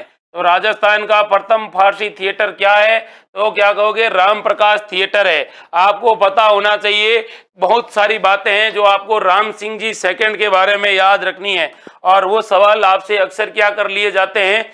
पूछ लिए जाते हैं। बता दीजिए भाई। अब मैं आपको बताऊंगा अपने जयपुर के शासक जिनका क्या नाम था? राम सिंह जी। और राम सिंह जी से रिलेटेड अपनी प्रतियोगी परीक्षाओं में कौन कौन से सवाल बनते हैं, तो आपको पता होना चाहिए राम सिंह जी। और राम सिंह जी के बारे में ऐसा कहा जाता है कि राम सिंह सेकंड से पहला सवाल ये पूछा जाएगा कि इनको अंग्रेजों ने किसकी उपाधि दी थी? अंग्रेजों ने इनको सितार-ए-हिंद की उपाधि दी थी। और याद रखना, जब 1857 की क्रांति हुई थी, और 1857 की क्रांति के समय ये जयपुर के शासक थे। अगला सवाल आपसे पूछा जाएगा, इन्होंने हुनरी मदरसा की क्या की थी? स्थापना की थी। तो हुनरी मदरसा क्या था? तो यहाँ पर एक क्या था? कला विद्यालय था। इसका नाम बाद में बदलकर क्या कर दिया जाता है? राजस्थान स्कूल ऑफ आर्ट्स कर दिया जाता है। राजस्थान स्कूल ऑफ क्या कर दिया जाता है? आर्ट्स कर दिया जाता है। ये भी आपको क्या रखना है? याद रखना है। फिर आपको ये भी याद रखना है इसके बारे में कि इन्होंने क्या करवाया था भाई? इन्होंने जयपुर को कैसे रंग से रंगवाया था? जयपुर को गेरुए रंग से रंगवाया था। क्यों रंगवाया था जयपुर को गेरुए रंग से? तो 1868 के अंदर प्रिंस ऑफ वेल्स यहाँ पर आते हैं, और जयपुर, उनके स्वागत के लिए जयपुर को क्या करते हैं भाई? गेरुए रंग से रंगवाते हैं। और जयपुर को पिंक सिटी कहने वाला एक पत्रकार था जो प्रिंस ऑफ वेल्स के साथ आया था, जिसका नाम था स्टैनले रीड ने एक पुस्तक लिखी थी रॉयल टाउन ऑफ इंडिया, और रॉयल टाउन ऑफ इंडिया के अंदर इसने जयपुर को पिंक सिटी कहा था। कौन सी सिटी? पिंक सिटी, यानी गुलाबी नगरी, पहली बार कहने वाला वो था स्टैनले रीड। ये भी आपको क्या रखना है? याद रखना है। इसके अलावा इन्होंने किसका निर्माण करवाया था? रामनिवास बाग का निर्माण करवाया था। तो पूछे, जयपुर में रामनिवास बाग का निर्माण किसने करवाया? राम सिंह जी सेकंड ने करवाया था। फिर आपसे सवाल ये पूछा जाएगा कि इन्होंने जयपुर के अंदर कौन सा बांध बनवाया था? रामगढ़ बांध बनाया था। कैसा बांध? रामगढ़ बांध बनाया था। फिर आपसे पूछा जाएगा इनके बारे में, तो आप ये कहोगे सर ये जयपुर के अपने पहले शासक थे जिन्होंने संस्कृत विद्यालय की स्थापना की थी, महाविद्यालय की। इन्होंने महाराजा महाविद्यालय की स्थापना की थी। महारानी विद्यालय की स्थापना की थी और जयपुर के अंदर पहली बार मेडिकल कॉलेज की स्थापना की थी। ये बात अलग है कि इन्होंने जयपुर में मेडिकल कॉलेज की स्थापना की, लेकिन मेडिकल कॉलेज में कोई भी विद्यार्थी पढ़ने नहीं आया था, क्योंकि उस समय हमारे यहाँ पर झाड़ फूंक और देसी इलाज है वो ज्यादा चलता था। ये भी आपको क्या रखना है, याद रखना है। किसके बारे में, राम सिंह सेकंड के बारे में।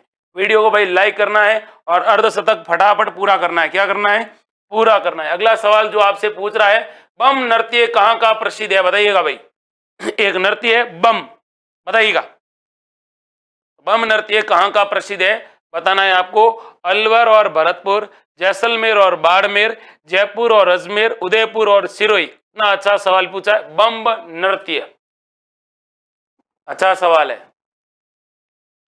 हाँ ये भाई मेरे महिपाल, ये बांस का स्वभाव नहीं होता है, ये बॉश का स्वभाव होता है। किसका स्वभाव होता है, तो पहले तो अपनी राइटिंग सुधार, बॉश का स्वभाव होता है, नॉट बांस। बांस तो यार वो घास है जो एक दिन में क्या बढ़ती है, 8 से 10 इंच तक बढ़ती है। बांस एक घास है, तो बांस नहीं है, बॉश है। ठीक है, तो बॉश का स्वभाव लिख, बांस का स्वभाव मत लिख।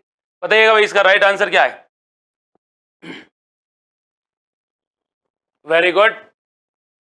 तो आपको पता है हमारे राजस्थान के अलवर और भरतपुर, अलवर और भरत मतलब पूर्वी राजस्थान में, कहां पर, पूर्वी राजस्थान के अंदर कहते हैं कि जब रबी की फसल पकती है, किसकी फसल, रबी की फसल पकती है, तो यहाँ के जो किसान होते हैं वो क्या करते हैं, बड़े खुश होते हैं, और बड़े खुश होने के बाद क्या करते हैं भाई, बम नृत्य करते हैं। और पूछे बम का मतलब क्या होता है, तो बम का अर्थ होता है, क्या होता है भाई, बम एक मोटा क्या होता है भाई, नगाड़ा होता है। एक क्या होता है भाई, बम एक बड़ा ढोल होता है। क्या होता है, बड़ा ढोल होता है।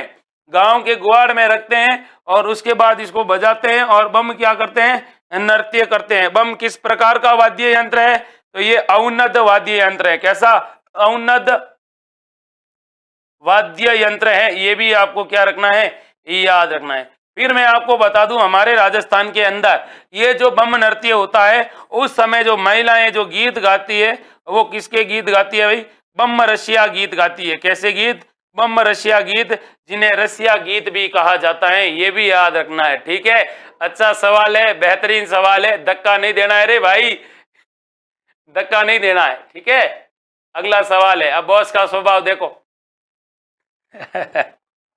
अगला सवाल है जो आपसे क्या पूछ रहा है, सुगन चिड़ी को किस लोक माता का स्वरूप माना जाता है, बताइए भाई। अच्छा सवाल पूछा है, और सुगन चिड़ी का बताइएगा भाई,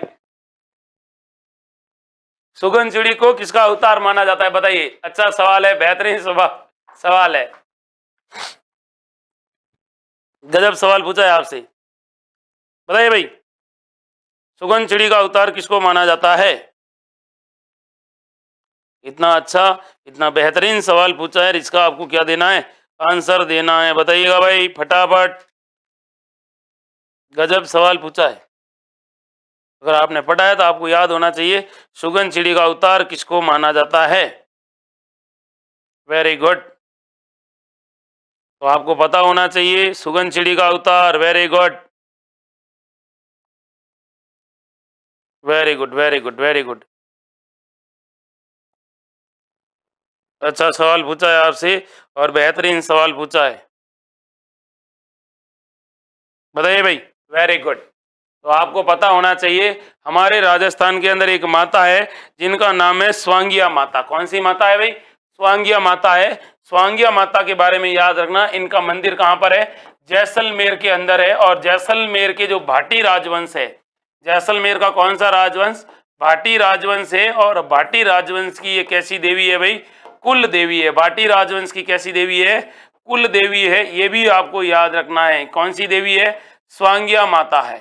अब आपसे क्या पूछा जाएगा स्वांगिया माता से रिलेटेड, कि भाटी राजवंश की कुल देवी है और इनको सुगन चिड़ी का क्या माना जाता है, अवतार माना जाता है। ये भी आपको क्या रखना है, याद रखना है। ऐसा कहा जाता है कि इसके अंदर जो इनका जो भाला होता है, इनका भाला है वो मुड़ा हुआ है। पूछ ले किस लोक देवी का भाला है वो मुड़ा हुआ है, तो आप कहोगे सर स्वांगिया माता है। फिर आपसे पूछा जाएगा इनका मंदिर कहाँ पर है, तो मंदिर है भाई जैसलमेर के अंदर एक जगह है गजरूप सागर। क्या है भाई, गजरूप सागर के पास इनका क्या बना हुआ है, मंदिर बना हुआ है, ये भी आपको याद रखना है। और इस मंदिर के पास कहते हैं कि जो माता जी है, इन माता जी को क्या भगत माना गया है, पालम चिड़िया या शगुन चिड़िया का क्या माना गया है, अवतार माना गया है। ठीक है भाई, अच्छा सवाल है, बेहतरीन सवाल है। ठीक है, अगला सवाल देखते हैं, और अगला सवाल है बेहतरीन सवाल, और बेहतरीन सवाल का बेहतरीन तरीके से जवाब देना है, नहीं तो बॉस का स्वभाव आप जानते हो। बालिंद जी के गुरु कौन थे? हमारे यहाँ पर एक गुरु है बालिंद जी, और बालिंद जी के गुरु बताने आपको, बताओ भाई, अच्छा सवाल है, बेहतरीन सवाल है, बताइए भाई। बालिंद जी के गुरु कौन थे, ये आपको बताना है। अच्छा सवाल पूछा है भाई। राजस्थान के प्रमुख संत एवं संप्रदाय में पढ़ते हैं तो उसमें एक नाम आता है, बताइए भाई, बालिंद जी के गुरु कौन थे? क्या पूछा है, बालिंद जी के गुरु कौन थे? अब बताइएगा भाई, कौन बता रहा है सबसे पहले?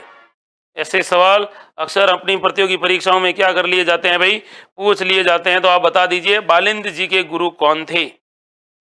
संत बालिंद जी का नाम सुना है, बालिंद्रनाथ बालिंद, बताइए। अच्छा सवाल पूछा है, बताइए गुरु कौन थे इनके?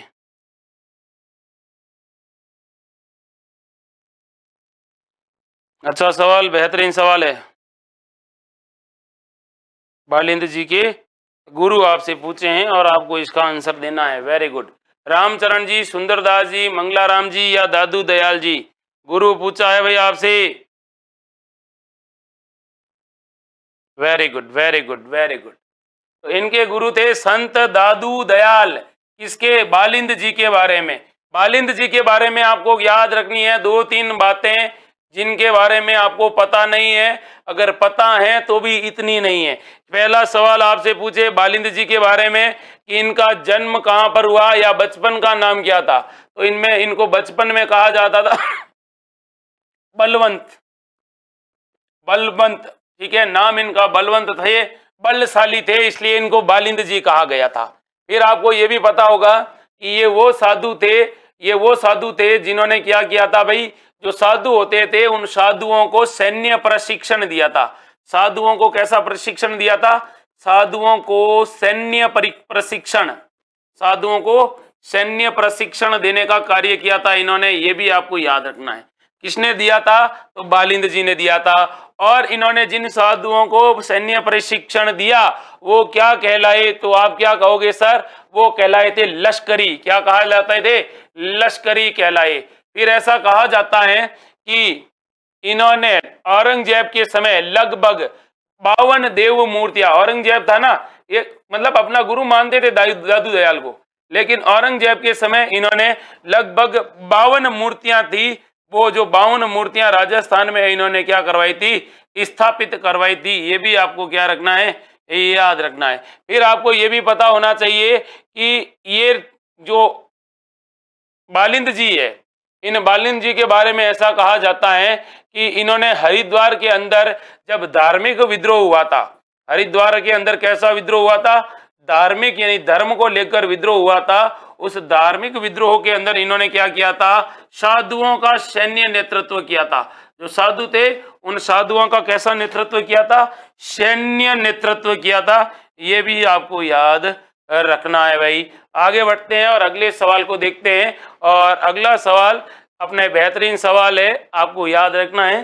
रेशमा बानो कह रही है सर टॉपिक वाइज लगाइए रीट के लिए, तो रीट के लिए टॉपिक वाइज भी लगा देंगे, लेकिन अपने यहाँ पर ये रीट से बेहतर है। आप रीट की तैयारी कर रहे हो तो ये भी आपके लिए बेहतरीन है, क्योंकि रीट का सिलेबस इसमें पूरा कवर हो रहा है। जाहर पीर के नाम से कौन से लोक देवता को जाना जाता है? बताइए भाई, जाहर पीर के नाम से हड़बू जी, रामदेव जी, देव नारायण जी या गोगा जी, बताइए।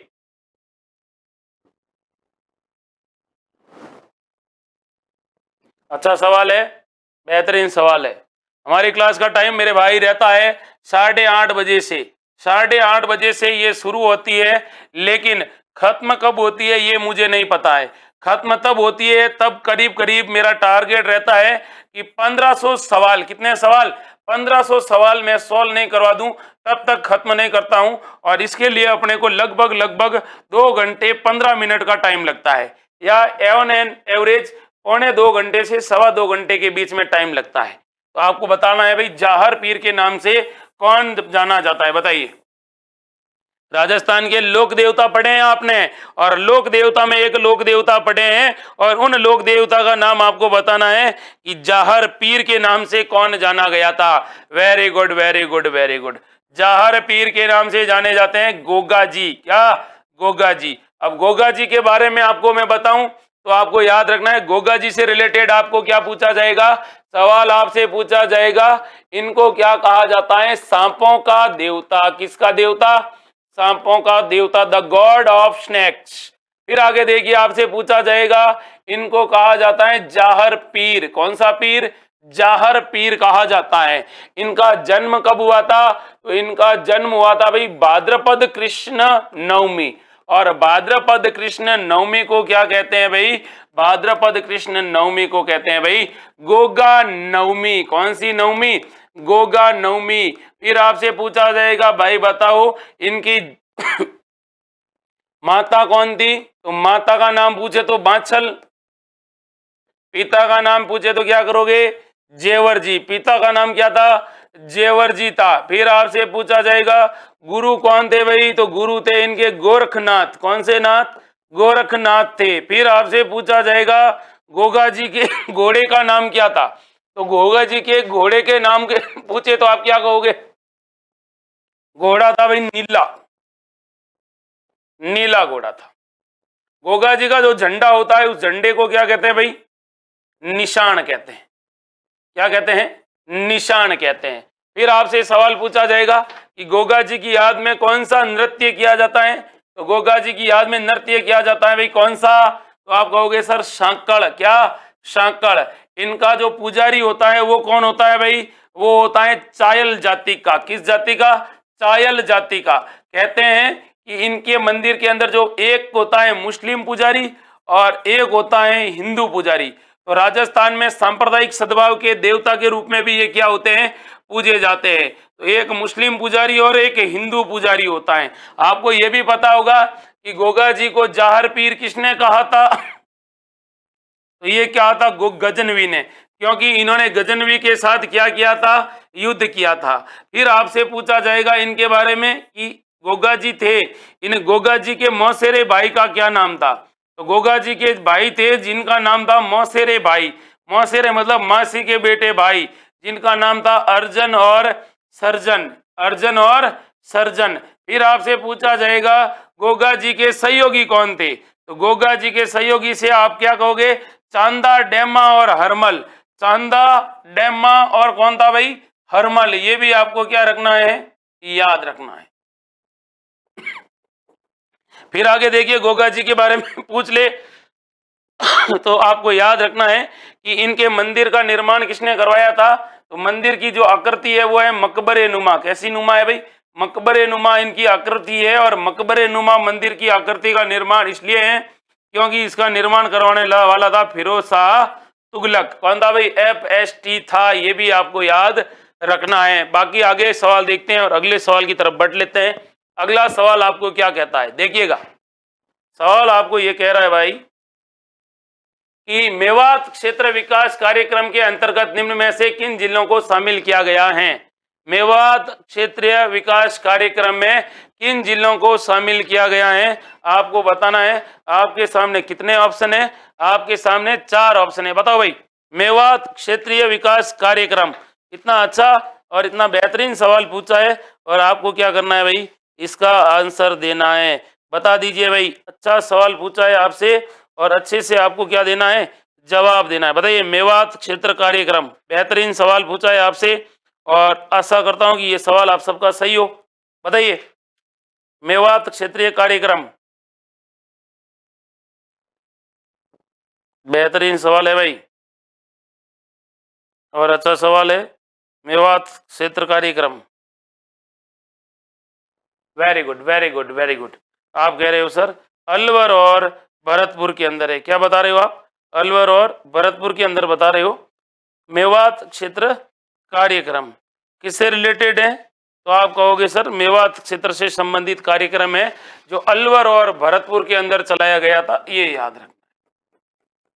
आगे बढ़ते हैं और अगला सवाल है ये, काजरी का पूरा नाम क्या है? Very good very good very good, CAZRI, इसका मतलब है काजरी। और काजरी का पूरा नाम बताना है मेरे भाई। 4 ऑप्शन है और आपको इसका सही और सटीक क्या देना है भाई? जवाब देना है। अब बताइए काजरी, क्या काजरी के बारे में पूछा है, बताओ भाई। Central agriculture zone research institute, central auto zonal research institute, central arid zone research institute या central arid zonal research institute? अच्छा सवाल, बेहतरीन सवाल, गजब सवाल है, बताइए। Very good, Mohsin Khan, Jivraj Dandu, Saini Lokesh, very good भाई, बहुत बढ़िया आंसर बता रहे हो आप लोग। और इसका मतलब है कि इसमें से आधे जने डापा चूक हो गए हैं भाई। डापा चूक होने का मतलब नहीं है। सी का मतलब सेंट्रल, ए का मतलब एरिड, जेड का मतलब जॉन, आर का मतलब रिसर्च और आई का मतलब इंस्टीट्यूट। अब आपसे पूछा जाएगा ये काजरी कहां पर है? आप कहोगे सर जोधपुर जिले के अंदर है। कहां पर है? जोधपुर जिले के अंदर। लेकिन काजरी क्या करती है और काजरी से रिलेटेड और सवाल कौन कौन से बन सकते हैं वो इंपॉर्टेंट है अपने लिए। तो देख लो भाई, सवाल आपसे पूछा जाएगा किससे रिलेटेड? काजरी से रिलेटेड। तो देखिए काजरी, काजरी की स्थापना कब हुई? 1959 में। किसके सहयोग से इसकी स्थापना हुई थी? तो इसकी स्थापना हुई थी भाई ऑस्ट्रेलिया। एक तो ऑस्ट्रेलिया ने अपनी मदद की थी और एक किसने मदद की थी? यूनेस्को ने। इन दोनों ने हमें फंड दिया था और सेंट्रल गवर्नमेंट ने फंड दिया था। इसकी सहायता से इसकी स्थापना हुई थी। फिर आपसे सवाल पूछा जाएगा इसका कार्य क्या है? तो इसका कार्य क्या है भाई? शुष्क व अर्ध शुष्क क्षेत्रों के अंदर, शुष्क प्लस अर्ध शुष्क क्षेत्र है, उन क्षेत्रों के अंदर वनों और कृषि का विकास करना। वन और कृषि का क्या करना भाई? वन व कृषि का विकास करना है, ये भी याद रखना है। फिर आपसे सवाल पूछा जाएगा काजरी के बारे में और पूछा जाएगा इसकी स्थापना से रिलेटेड, ये जो काजरी है इस काजरी के द्वारा कौन कौन से कार्य किए गए हैं। तो आप क्या कहोगे सर? राजस्थान के अंदर काजरी के उप केंद्रों के बारे में अगर बात करूं कि काजरी के अंदर उप केंद्र कितने हैं, तो काजरी के उप केंद्र है राजस्थान में कितने? 5 उप केंद्र है। कितने? 5 उप केंद्र है। ये भी आपको क्या रखना है? याद रखना है। किसके बारे में? काजरी के बारे में याद रखना है। ये राजस्थान के अंदर वनों का क्या कर रही है? कृषि का संरक्षण और अनुरक्षण का कार्य कर रही हैं। आगे बात करते हैं अगला सवाल। और अगला सवाल आपसे क्या पूछा जाएगा भाई? अगला सवाल ये पूछा जाएगा, देखिए राजस्थान के कोटा और बारां में बनाई जाने वाली चूंदड़ी का कार्य किस प्रकार का है, बताइए भाई। तो कोटा और बारां के अंदर बनाई जाने वाली चूंदड़ी और ये किस प्रकार का कार्य है ये आपको बताना है। टाई एंड डाई, पोएट्री, हाथ की कढ़ाई या फिर पेंटिंग? तो बता दीजिए भाई। चूंदड़ी, चूंदड़ी के बारे में अक्सर सवाल पूछा जाता है और बहुत सारे गीत भी बने हुए हैं। तो पूछा है कोटा और बारां के अंदर बनाई जाने वाली चूंदड़ी के बारे में पूछा है। ठीक है, चुंदड़ी मंगा दे मैंने तारा सू जड़ी, ठीक है, मेरी चुंदड़ उड़ उड़ जाए, संभाल नहीं रही हूं मैं।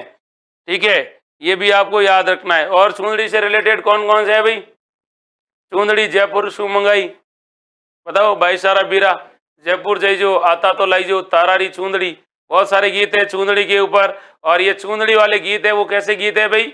वो याद रखना है भाई, श्रृंगार वाले गीत है। कैसे गीत है? श्रृंगार वाले। बताओ भाई। हाँ, बहुत बढ़िया आंसर बता रहे हो भाई। मोहसिन खान, आकाशपुरी, बहुत बढ़िया। लेकिन जिन जिन लोगों ने ए किया है ना, ईमानदारी से उनका सवाल सबका गलत है। ए वालों का क्या है भाई? गलत है। मैं आपको बता दूं, टाई एंड डाई है जिसको बंदेज कहा जाता है। और बंदेज कहाँ का प्रसिद्ध है भाई? जयपुर का प्रसिद्ध है। कहाँ का? बंदेज जयपुर का प्रसिद्ध है और जयपुर और जोधपुर का प्रसिद्ध है। तुक्का मत मारो, सवाल का सही और सटीक आंसर दो। तो इसका राइट आंसर आपका क्या है भाई? हाथ की कढ़ाई होती है। हाथ से कुछ क्या होती है भाई? कढ़ाई होती है, याद रखना। टाई एंड डाई जिसको बंदेज कहा जाता है। क्या कहा जाता है?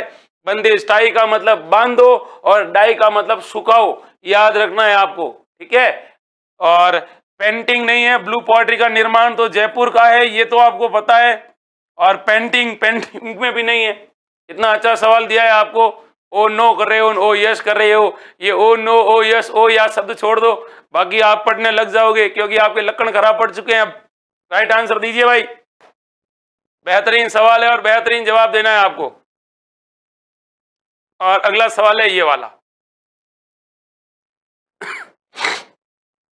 निम्नलिखित में से किस बोली का मालवी पर शक्तिशाली प्रभाव है? बताओ भाई, मालवी भाषा पर किसका शक्तिशाली प्रभाव है? बताओ। बेहतरीन सवाल का बेहतरीन जवाब देना है। मालवी भाषा पर किसका सर्वाधिक प्रभाव देखने को मिलता है? बताइएगा भाई।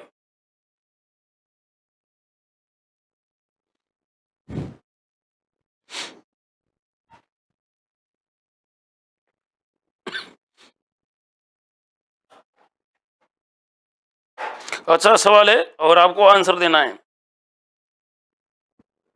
कि मालवी बोली पर शक्तिशाली प्रभाव है किसका? ढूंढाड़ी का, अहिरवाटी का, वागड़ी का या मेवाती का? बताओ भाई। अच्छा सवाल पूछा है। मालवी, मालवा क्षेत्र में बोली जाने वाली बोली है मालवी, और मालवी भाषा पर किसका प्रभाव है? बताओ। Very good. मालवी भाषा पर किसका प्रभाव है ये आपको बताना है। मालवी भाषा पर किसका प्रभाव है ये अगर आपसे पूछे तो आप क्या कहोगे? बताइए भाई। अच्छा और बेहतरीन सवाल पूछा है आपसे, और ऐसे सवाल जब पूछते हैं तो डापा चूक कर देते हैं। क्या कर देते हैं भाई? डापा चूक। Very good. क्या आंसर है भाई? Very good very good very good very good. इस आंसर में जिन स्टूडेंट ने, हनुमान लाल चौधरी ने गजब का आंसर बताया है, लोकेश ने भी गजब का आंसर बताया है, आकाश ने भी गजब बताया, वीरेंद्र सिंह भाटी साहब बहुत बढ़िया, माधुरी भार्गव, आकाश पुरी, रमेश पटेल बनोड़ा, आकाश पुरी, तनुजा रावल, बहुत बढ़िया आंसर दिया है। वागड़ी बोली आपने कहा है, और वागड़ी बोली एकदम सही और सटीक है, सही और सटीक है। आपको पता होगा बागड़ी बोली जो कहते हैं कि भील जनजाति क्षेत्रों में बोली जाती है। ये जो वागड़ी या बागड़ी बोली है ये भील जनजाति द्वारा बोली जाने वाली क्या है? बोली है। और इस बोली के बारे में ऐसा कहा जाता है कि ये जो बोली है इसको जॉर्ज अब्राहम ग्रियर्सन ने, जॉर्ज अब्राहम ग्रियर्सन है जिन्होंने लिंग्विस्टिक सर्वे ऑफ इंडिया नामक पुस्तक लिखी थी और राजस्थानी भाषाओं का प्रथम वैज्ञानिक वर्गीकरण किया था। इन्होंने इस बोली को भीली बोली कहा था। कौन सी बोली कहा था? भीली बोली कहा था। और आपको ये भी पता होना चाहिए ये कहां पर बोली जाती है। तो एक तो बोली जाती है बांसवाड़ा के अंदर, इसके अलावा कहां पर बोली जाती है? डूंगरपुर के अंदर, और कहां पर बोली जाती है? प्रतापगढ़ के अंदर, और कहां पर बोली जाती है? सिरोही के अंदर बोली जाती है। कहां पर बोली जाती है? सिरोही के अंदर बोली जाती है। और इस भाषा पर किसका प्रभाव है? तो इस भाषा पर अगर प्रभाव आपसे पूछे तो आप कहोगे सर गुजराती भाषा का और मालवी भाषा का प्रभाव दिखता है। एक तो गुजराती का प्रभाव है और एक मालवी भाषा का क्या है भाई? प्रभाव है। ये भी आपको क्या रखना है? ये याद रखना है भाई। अच्छा सवाल है, बेहतरीन सवाल है और सटीक जवाब है। ऐसे सवाल आपको क्या करते हैं भाई? कट ऑफ से या तो अंदर कर देते हैं या कट ऑफ से क्या कर देते हैं? बाहर रहते हैं। जो बाहर होते हैं वो कहते हैं यार मार तो 2 नंबर कम पड़ गया और मैं 12 भेगी हो। तो आप गलती कहाँ करते हो? अपनी गलती को आप अगर कैचअप करना सीख गए तो सफलता आपके हाथ में है। और अगर आपने अपनी गलतियों को इग्नोर करते करते चले तो आप धीमे धीमे गलतियों की जगह बहुत बड़ा गलता कर दोगे और वो गलता आपकी विफलता का एक कारण होगा। ये भी याद रखना है, ठीक है। आगे बढ़ते हैं और अगले सवाल को देखते हैं। अगला सवाल आपसे क्या कह रहा है? अगला सवाल आपसे ये पूछ रहा है कि पूछा ये है निम्नलिखित में से कौन सी गायकी लोक गायकी की श्रेणी में सम्मिलित नहीं है? तो इनमें से कौन सी गायकी है जो लोक गायन में शामिल नहीं है? लोक गायन में क्या है भाई? शामिल नहीं है, वो आपको बताना है। राजस्थान के अंदर प्रमुख लोक गीत पढ़ते हैं, उन लोक गीतों में अलग अलग प्रकार की क्या आती है भाई? लोक गायन की शैलियां आती है और उसके अंदर आपको इसका क्या देना है? जवाब देना है। बताइएगा भाई। सही और सटीक आंसर देना है आपको और गजब तरीके से आपको जवाब देना है। बताइए भाई। एक तो दे रखा है ढोला, क्या दे रखा है? ढोला। एक दे रखा है अल्लाह, क्या दे रखा है भाई? अल्लाह। और एक तरफ क्या दे रखा है? ध्रुपद। और एक क्या दे रखा है? 12 मासा दे रखा है। क्या दे रखा है? 12 मासा दे रखा है। बताइए भाई इनमें से कौन सी लोक गायन की श्रेणियों में शामिल नहीं है? तो बताइए भाई। अरे भाई ध्रुपद तो गायकी है, ध्रुपद तो गायकी है, आप लोग शी फिर गलत कर रहे हो। बताओ, 12 मासा गीत नहीं है, 12 मासा एक चित्रकला है, और चित्रकला के अंदर कहते हैं 12 महीनों के क्या होते हैं भाई, चित्र 12 महीने होते हैं ना, और 12 महीनों के क्या होते हैं भाई, अलग अलग ऋतुओं के चित्र बनते हैं, और ऋतुओं के जो चित्र होते हैं उनको 12 मासा कहा जाता है। भाई लोग, तुम लोग है जो तैयारी सटीक और जबरदस्त नहीं कर रहे हो, अगर आपको तैयारी तरीके वाली करनी है तो मात्र 499 के अंदर आप हमारा कोर्स खरीद दीजिए, और कोर्स खरीदने के बाद उस कोर्स को पढ़िए। और अगर आपको कोर्स देखना है और खरीदना नहीं है तो सबसे पहले आप डेमो वीडियो पढ़िए, और डेमो वीडियो में देखिए कि हमारी टीम आपके लिए कितना मेहनत कर रही है। भाई मेरे, पढ़ लो, ये गलत आंसर मत बताओ। ध्रुपद गायकी है, आला गीतों का प्रकार है, ढोला एक गीतों का प्रकार है। डी ऑप्शन सही हो रहा है।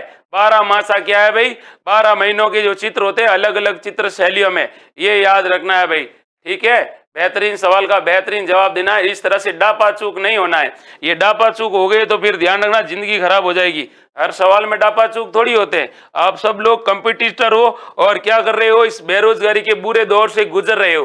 कई स्टूडेंट कमरा लेकर रह रहे हैं, कई लोग हॉस्टल में रह रहे हैं, कई लोग अपने परिवार को उस लेवल पर ले जाना चाहते हैं जिनके लिए उनको सरकारी गवर्नमेंट की नौकरी की आवश्यकता है। बताओ, किस सूफी मत ने नागौर के पास सुवाल गांव में अपना केंद्र बनाकर शांतिपूर्वक प्रचार किया? अब बताइए भाई, शांतिपूर्वक प्रचार करने वाले कौन थे जिनका नागौर के अंदर सुवाल गांव के अंदर क्या बना हुआ है भाई, सुवाल गांव के अंदर इनका केंद्र बना है? मोइनुद्दीन चिश्ती, शेख हमीदुद्दीन, कौन थे भाई? इनमें से 4 ऑप्शन है आपके सामने, जब आप पढ़ते हो तो आपके सामने ऐसे आंसर आते हैं। बताइए, अच्छा सवाल पूछा है आपसे और गजब सवाल पूछा है, बताइएगा। ऐसे सवालों के भी आंसर बताने पड़ते हैं आपको। तो इनमें से कौन से संत है जिनका नागौर के अंदर है प्रभाव? किस जिले में? नागौर जिले में इनका प्रभाव है। अब तो बता दो भाई कौन है। Very good, very good, very good. ये आंसर आप लोगों ने सही और बिल्कुल सटीक दिया है मेरे भाई। शेख हमीदुद्दीन, शेख हमीदुद्दीन जिनका संबंध कहां से है? नागौर के सुवाल गांव से है। लेकिन यहां तक रुकना नहीं है, थोड़ा आगे बढ़ लेते हैं। और आगे बढ़ते हैं, इसका मतलब क्या होता है कि सूफी संत हमीदुद्दीन के बारे में पूछा जाएगा कि हमीदुद्दीन है ना, इनके बारे में क्या पूछा जाएगा कि बताओ भाई इनकी दरगाह कहां पर है? तो इनकी दरगाह के बारे में आप कहोगे सर इनकी दरगाह है सुवाल गांव के अंदर। कौन से गांव के अंदर? सुवाल गांव। कहां पर है भाई? नागौर में है। फिर आपसे सवाल पूछा जाएगा इनके बारे में कि इनका क्या नाम मिलता है, तो इनको क्या कहा जाता है? इनको कहा जाता है भाई सन्यासियों का सुल्तान। किसका सुल्तान? सन्यासियों का सुल्तान कहा जाता है। और क्या कहा जाता है इनको? तो इनको कहा जाता है सुल्तान उत तारकिन कहा जाता है। क्या कहा जाता है भाई? सुल्तान और सुल्तान उत तारकिन कहा जाता है। ये भी आपको याद रखना है। फिर आगे बढ़ते हैं और अगले सवाल को देखते हैं। इसी में इसके इनके गुरु कौन थे भाई? तो इनके गुरु के बारे में पूछे तो याद रखना मोइनुद्दीन चिश्ती। मोइनुद्दीन चिश्ती जो अजमेर वाले हैं ना, वो इनके क्या थे भाई? गुरु थे। ये भी आपको याद रखना है। फिर आपसे सवाल पूछा जाएगा कि इन्होंने कौन से मत का प्रचार किया था? तो ये सूफी मत के साधु थे। कौन से मत के? सूफी मत का प्रचार करने वाले थे। ये भी आपको क्या रखना है? याद रखना है भाई। ऐसे सवाल अक्सर प्रतियोगी परीक्षाओं में क्या कर लिए जाते हैं? पूछ लिए जाते हैं। आगे बढ़ते हैं और अगले सवाल को देखते हैं। भाई आप वीडियो को ज्यादा से ज्यादा लाइक करते रहिएगा। और अगला सवाल है, ये क्या पूछ रहा है आपसे? कुंभलगढ़ दुर्ग का शिल्पी कौन था? तो कुंभलगढ़ दुर्ग का शिल्पी कौन था? पूंजा, नापा, गोविंद और मंडन। आपको बताना है हमारे राजस्थान के अंदर एक किला बना हुआ है, जो कहां पर बना हुआ है? कुंभलगढ़ में बना हुआ है। कुंभलगढ़ का मतलब राजसमंद में बना है, और राजसमंद में बना है, इसका मतलब आपको इसका क्या देना है? आंसर देना है। अब बताओ भाई आप क्या आंसर दोगे? वेरी गुड, बेहतरीन सवाल और गजब सवाल पूछा है। कुंभलगढ़ दुर्ग है, इस दुर्ग का निर्माण करवाया था संप्रति मौर्य ने। संप्रति मौर्य ने इसका निर्माण करवाया था। लेकिन ये किला उस समय तक क्या हो गया था केवल क्या हो गया, ध्वस्त अवस्था में था। और जब ये ध्वस्त अवस्था में था, बिल्कुल बिखरा हुआ था, तो बुद्ध किसकी नजर पड़ती है, कुंभा की नजर पड़ती है। और कुंभा ने इसका क्या करवाया था, पुनः निर्माण करवाया था। कुंभा ने कहा इस जगह पर पहले कोई किला था कि हाँ, तो पहले कोई किला था तो इसका पुनः निर्माण करवाओ। और पुनः निर्माण के समय इसका वास्तुकार कौन था भाई, इसका वास्तुकार था मंडन। कौन था भाई, मंडन। और मंडन के बारे में आपसे सवाल पूछे तो मंडन के बारे में क्या जवाब पूछे जा सकते हैं, क्या सवाल पूछे जा सकते हैं, वो भी आपको याद रखना है। आपको पता है मंडन कौन था, तो मंडन कुंभा का प्रधान शिल्पी था। कुंभा का कैसा था भाई, प्रधान शिल्पी था। कुंभा का प्रधान शिल्पी था, जो क्या करता था, आर्किटेक्ट था। ये सवाल आपको याद रखना है। फिर आपसे सवाल ये पूछा जाएगा कि ये कुंभा कहाँ का रहने वाला था, तो ये गुजराती ब्राह्मण हुआ करता था। ये गुजरात का ब्राह्मण था और कुंभा का दरबारी था। किसका दरबारी था, तो याद रखना दरबारी था ये कुंभा का। इसने बहुत सारी क्या लिखी है, पुस्तकें लिखी है। जैसे इन्होंने लिखी है प्रासाद मंडन, और पूछे प्रासाद मंडन के अंदर इन्होंने किसका उल्लेख किया है, तो प्रासाद मंडन के अंदर इन्होंने देवालयों और मंदिरों के निर्माण की क्या दी है, जानकारी दी है। फिर आपसे पूछा जाएगा और क्या लिखा इन्होंने, तो और इन्होंने राजवल्लभ मंडन, कौन सा मंडन, राजवल्लभ मंडन लिखा था। इसके अलावा इन्होंने लिखा था रूप मंडन, कौन सा मंडन, रूप मंडन लिखा था। इन्होंने लिखा था कोदंड मंडन, कौन सा मंडन, कोदंड मंडन लिखा था। इन्होंने लिखा था शकुन मंडन, कौन सा मंडन, शकुन मंडन लिखा था। ये भी आपको याद रखना है। और इन्होंने लिखा था वास्तु सार। और इन सब ग्रंथों का एक अलग अलग मतलब हुआ करता था। जैसे रूप मंडन में इन्होंने कहा कि मूर्ति कला कैसी होनी चाहिए, मूर्ति का निर्माण कैसे होना चाहिए, उसके बारे में बताया था।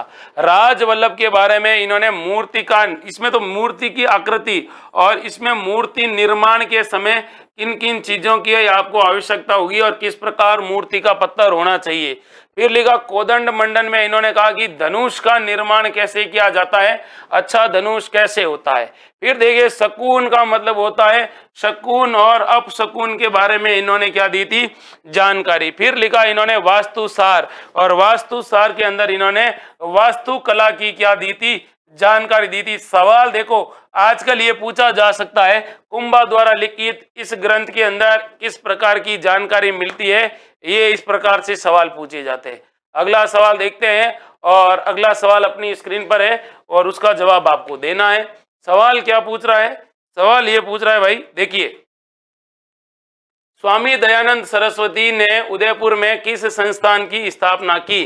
तो स्वामी दयानंद सरस्वती ने उदयपुर के अंदर किस संस्थान की क्या की थी, स्थापना की थी। इसकी आपको सही और क्या देनी है भाई, सटीक जानकारी देनी है। बताइए भाई, अच्छा सवाल है, बेहतरीन सवाल है। और क्या पूछा है, स्वामी दयानंद सरस्वती, और स्वामी दयानंद सरस्वती ने उदयपुर में किस संस्थान की स्थापना की थी। बेहतरीन सवाल आपसे पूछा है। स्वामी दयानंद सरस्वती जिन्होंने क्या नारा दिया था, वेदों की और लौटो, तो इन्होंने ये बात कही थी। और स्वामी दयानंद सरस्वती ने किस संस्थान की स्थापना की थी, ये आपको बताना है। बता दीजिए भाई। आर्य समाज, आर्य समाज की स्थापना उदयपुर में नहीं होती है। इजलास खास सभा की स्थापना तो सज्जन सिंह के समय हुई थी, ये भी आपको याद होना चाहिए। फिर पूछा है महेंद्राज सभा, इसकी स्थापना भी बाद में हुई थी, तो इसका मतलब है परोपकारिणी सभा की स्थापना उदयपुर के अंदर होती है। ये भी आपको क्या रखना है, याद रखना है। अगले सवाल की तरफ बढ़ते हैं। अगला सवाल ये पूछ रहा है कि जोधपुर में महामंदिर राजस्थान के किस संप्रदाय की प्रमुख गद्दी है, रामानुज संप्रदाय, कबीर संप्रदाय, दादू पंथ या नाथ पंथ। पूछा किसका है भाई, आपसे पूछा है भाई नाथ संप्रदाय का। अब बताना है आपको कि राजस्थान के अंदर महामंदिर है वो किस संप्रदाय से संबंधित है, बताओ। बहुत बढ़िया है भाई, अच्छे अच्छे सवाल दे रहे हैं और अच्छे अच्छे आंसर दे रहे हैं। गलती से मैंने भी आंसर बोल दिया है, फिर भी आप लोग गलत बता रहे हो, तो अब आपका क्या किया जाए, बताओ भाई। मोहसिन खान, राज खटेक, जीवराज दांदू, कल्पना गौतम, बताओ भाई। वेरी गुड, नाथ पंथ। आपको पता है नाथ पंथ का, जो अगर पूछे कि ये नाथ पंथ है, ये प्रधान पीठ, कैसी पीठ, प्रधान पीठ पूछे नाथ पंथ की कहां पर है, तो प्रधान पीठ है भाई महामंदिर के अंदर। और ये जो महामंदिर है ये नाथ पंथ से संबंधित है। ये महामंदिर 84 खंभों पर निर्मित एक मंदिर है। 84 खंभों पर निर्मित मंदिर कौन सा है? महामंदिर है। इस मंदिर का निर्माण करवाने वाला कौन था भाई? तो आप कहोगे सर जोधपुर के शासक मान सिंह थे। और मान सिंह को क्या कहा जाता है? सन्यासी राजा कहा जाता है। कैसा राजा कहा जाता है?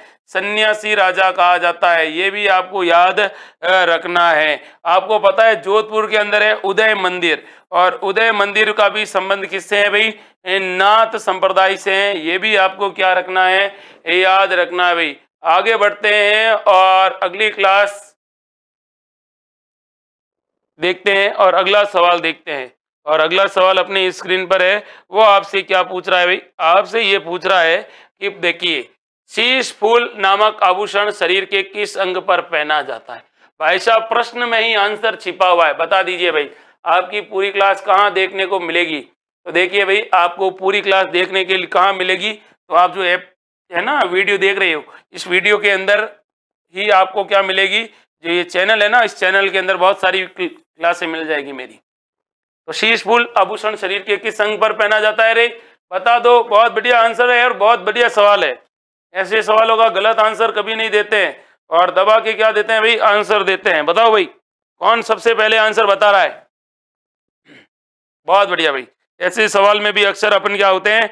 डापाचूक हो जाते हैं। और देखो डापाचूक हो रहे हैं स्टूडेंट। सवाल आपसे पूछा है कि सिर का आभूषण पूछा है। तो देखो भाई सिर का आभूषण है शीश। शीश का मतलब हो गया सिर। मारवाड़ में कहावत है सिर पड़े न धड़ लड़े। याद है कि नहीं है? कि सिर पड़ जाता है लेकिन फिर भी धड़ अपने दुश्मनों से मुकाबला करता है। तो देख लीजिए भाई सिर पड़े न धड़ पड़े, इसका मतलब ये सिर का आभूषण है शीश फूल। अब देखो एक आभूषण है गोफण। कौन सा फण? गोफण भी कहाँ का है भाई? सिर का है। आपको याद रखना। एक होता है बोर जिसको बोरला कहते हैं। एक होता है रकड़ी। रकड़ी को सुहाग का प्रतीक माना जाता है। एक होता है पतरी। क्या होता है? पतरी। एक होता है मोड़। क्या होता है भाई? मोड़। एक होता है आपके झेला। क्या होता है? झेला। एक होता है आपका सिर मांग। कौन सा मांग? सिर मांग होता है। इसके अलावा और क्या होता है भाई? टिड्डी भड़को। कौन सा भड़को? टिड्डी भड़को। ये भी आपको क्या रखना है? याद रखना है, टिड्डी भड़को। और क्या होता है भाई? बिंदिया। बिंदिया। ये बिंदी भी कहाँ का है भाई? सिर का है। एक होता है मेहमद। क्या होता है भाई? मेहमद होता है। ये भी आपको क्या रखना है? याद रखना है। टिक्की। टिक्की और बिंदी ये भी कहाँ का है भाई? सिर के आभूषण है। किसके हैं भाई? महिलाओं के। एक होती है निम्बोली। क्या होती है भाई? निम्बोली। और निम्बोली भी कहाँ का है भाई? सिर का है। ये भी आपको क्या रखना है? याद रखना है। ऐसे सवाल भी अक्सर अपनी प्रतियोगी परीक्षाओं में क्या कर लिए जाते हैं? पूछ लिए जाते हैं। अगला सवाल है और ये सवाल पूछ रहा है राजस्थान में कौन सा त्योहार श्रावण मास में नहीं आता है? बताओ भाई श्रावण मास में कौन सा त्योहार नहीं आता है? चार ऑप्शन है आपके सामने। बेहतरीन तरीके से आपको आंसर देना है। बता दीजिए। मोहसिन खान, सोहन लाल निनामा। काफी दिनों बाद दिखे हो। राज खटीक, विशाल वैष्णव, मोहसिन खान, हनुमान लाल चौधरी। बता दीजिए भाई। मोहसिन खान। अच्छा सवाल, बेहतरीन सवाल है। हरीश रावत। वीडियो को लगातार लाइक करता ही रहना है भाई। कल्पना गौतम, विशाल वैष्णव, आकाशपुरी, जीवराज दांदू। बताइएगा। अच्छा सवाल है और बेहतरीन सवाल है।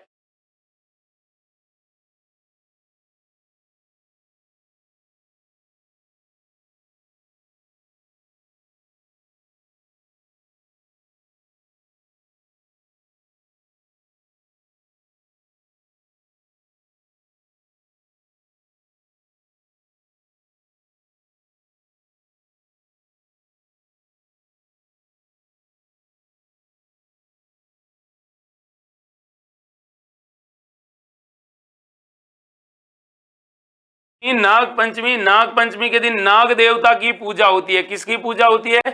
नाग देवता की पूजा होती है। अब आपसे पूछा जाएगा नाग पंचमी के दिन एक मेला लगता है वीरपुरी का मेला। और वीरपुरी का मेला पूछे कहां पर आयोजित होता है? तो आप कहोगे सर मंडोर के अंदर आयोजित होता है। कहां पर आयोजित होता है? मंडोर पर आयोजित होता है। ये याद रखना है। किसके बारे में?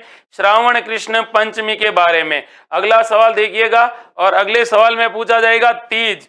तीज के बारे में कभी पूछे तो तीज के बारे में आप कहोगे सर ये जो तीज होता है ना, ये तीज मनाया जाता है श्रावण शुक्ल तृतीया। श्रावण शुक्ल तृतीया को इसलिए मनाया जाता है, इसलिए इसको क्या कहा जाता है? छोटी तीज कहा जाता है। कैसी तीज कहा जाता है भाई? छोटी तीज कहा जाता है। और ये जो छोटी तीज है ना, इसकी क्या विशेषता है? तो ये पति और पत्नी के प्रेम का त्योहार है। पति और पत्नी के प्रेम का त्योहार है, याद रखना है आपको। जो इसके पत्नी है उनको पता है, जिनके पति है उनको पता है, जिनके पति नहीं है और जिनकी पत्नी नहीं है अर्थात बंडा है, उसको नहीं पता है कि ये पति पत्नी के प्रेम का त्योहार है। फिर आपको याद रखना है इस दिन पूजा किसकी होती है?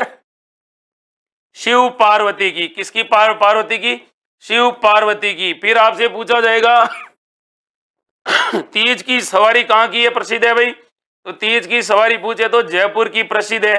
फिर आपसे पूछा जाएगा तीज के दिन कौन सी महिला ओढ़नी ओढ़ती है? तो ओढ़नी कौन सी ओढ़ती है भाई? हाँ, लहरिया। कौन सी है? लहरिया ओढ़नी ओढ़ती है। ये भी आपको क्या रखना है? याद रखना है। इसको कौन सी तीज कहते हैं? इसको हरतालिका तीज कहते हैं। कौन सी तीज? हरतालिका तीज कहते हैं। ये कहते हैं कि पहली बार जिनकी शादी हो रखी होती है और पहली बार शादी के बाद जो पत्नी होती है वो क्या करती है भाई? अपने पीहर में तीज मनाती है, ससुराल में नहीं मनाती है। याद रखना है, ठीक है। अगला सवाल देखिए, अगले सवाल के बारे में भी डिस्कस कर लेते हैं। और अगला सवाल है रक्षाबंधन का। और रक्षाबंधन कब मनाया जाता है? तो रक्षाबंधन के बारे में आपको याद रखना है कि सर ये श्रावण पूर्णिमा को मनाया जाता है। कौन सी पूर्णिमा को? श्रावण पूर्णिमा को मनाया जाता है। ये भाई और बहन के प्रेम का त्योहार है। भाई और बहन होता है उसके प्रेम का क्या है? त्योहार है, याद रखना है। फिर आपसे सवाल पूछा जाएगा इसी में ही, और आपसे क्या पूछा जाएगा कि इस दिन को क्या कहते हैं? तो इस दिन को नारियल पूर्णिमा भी कहते हैं। क्या कहते हैं भाई? नारियल पूर्णिमा कहते हैं। लेकिन इस दिन पूजा किसकी होती है? तो याद रखना इस दिन पूजा भाई की नहीं होती है, इस दिन पूजा होती है श्रवण कुमार। आप लोगों ने गाना सुना होगा, बेटा श्रवण पानीड़ो पिलाए मन में घनी प्यास लगी। आपको पता होना चाहिए। फिर देखिए अगला सवाल, जन्माष्टमी। जन्माष्टमी कब मनाई जाती है भाई? तो जन्माष्टमी मनाई जाती है भाई कब? भाद्रपद कृष्ण अष्टमी को। और भाद्रपद कृष्ण अष्टमी को क्या मनाई जाती है? जन्माष्टमी। किसका जन्म हुआ था? तो भगवान श्री कृष्ण का जन्म माना गया है इस दिन। श्री कृष्ण का क्या माना गया है? जन्म माना गया है। यशोमती मैया से पूछे नंदलाला, पूछता है ना कि राधा क्यों गोरी और मैं क्यों काला। तो भगवान कृष्ण का जन्म हुआ था कौन से पक्ष में? कृष्ण पक्ष में। और राधा का जो जन्म हुआ था वो राधा का जन्म हुआ था भाद्रपद शुक्ल अष्टमी को। और भाद्रपद शुक्ल अष्टमी को राधा का जो जन्म हुआ था, और उस दिन कहते हैं कि जो रात थी वो कैसी थी भाई? वो उस दिन रात थी चांदनी, और भगवान कृष्ण पैदा हुए उस समय अंधेरी रात थी। ध्यान रखना, याद रखना है। राधा अष्टमी पूछे तो शुक्ल पक्ष, और आपको कृष्ण जन्माष्टमी पूछे तो कृष्ण पक्ष। महीना करोगे भाद्रपद। कौन सा महीना करोगे? भाद्रपद करोगे, ये याद रखना है। आगे बात करते हैं अगले सवाल की तरफ। और अगला सवाल क्या पूछ रहा है? अगला सवाल आपसे ये पूछ रहा है, बताइएगा भाई, राजस्थान में तेजाजी पशु मेला निम्नलिखित में से किस नस्ल के लिए प्रसिद्ध है? बताइए। राजस्थान में तेजाजी पशु मेला से रिलेटेड आपसे बात की है, और ये कौन सी नस्ल के पशुओं के लिए प्रसिद्ध है? ये भी आपको क्या करना है? बताना है। बता दीजिए भाई। अच्छा सवाल है, बेहतरीन सवाल है और गजब का सवाल है, और करेक्ट आंसर बताना है, गलत आपको कुछ भी बताना नहीं है। राजस्थान के अंदर जब अपन पशु मेले पढ़ते हैं, और पशु मेलों में आपको पता होगा, कल मैंने एक बताया भी था कि राजस्थान में पशु मेलों का आयोजन पर्यटन विभाग करता है। जब भी पशु मेलों की बात होगी तो राजस्थान में पर्यटन विभाग के द्वारा, पर्यटन विभाग है ना, इस पर्यटन विभाग के द्वारा पशु मेलों का आयोजन करवाया जाता है। और ये कितने मेले हैं? 10 मेलों का आयोजन पर्यटन विभाग करता है, 10 पशु मेलों का आयोजन। ये भी आपको क्या रखना है? ये याद रखना है। फिर आपको इसका आंसर देना है, ये सी नस्ल के लिए प्रसिद्ध है भाई? तो ये अपने नागौरी नस्ल के जो पशु होते हैं उनके लिए प्रसिद्ध है, याद रखना है। अब आपसे पूछा जाएगा कि तेजाजी पशु मेला कहाँ आयोजित होता है? पर्वतसर के अंदर आयोजित होता है। पर्वतसर कहाँ पर है भाई? नागौर के अंदर है। और अगला सवाल आपसे पूछा जाएगा कि अपने तेजाजी का पशु मेला ये कब लगता है? तो ये शुरू होता है श्रावण पूर्णिमा को। श्रावण पूर्णिमा को तो ये शुरू होता है और कब तक चलता है? श्रावण पूर्णिमा से तो ये चलता है भाई भाद्रपद अमावस्या तक। कब? भाद्रपद अमावस्या तक चलता है। ये भी आपको क्या रखना है?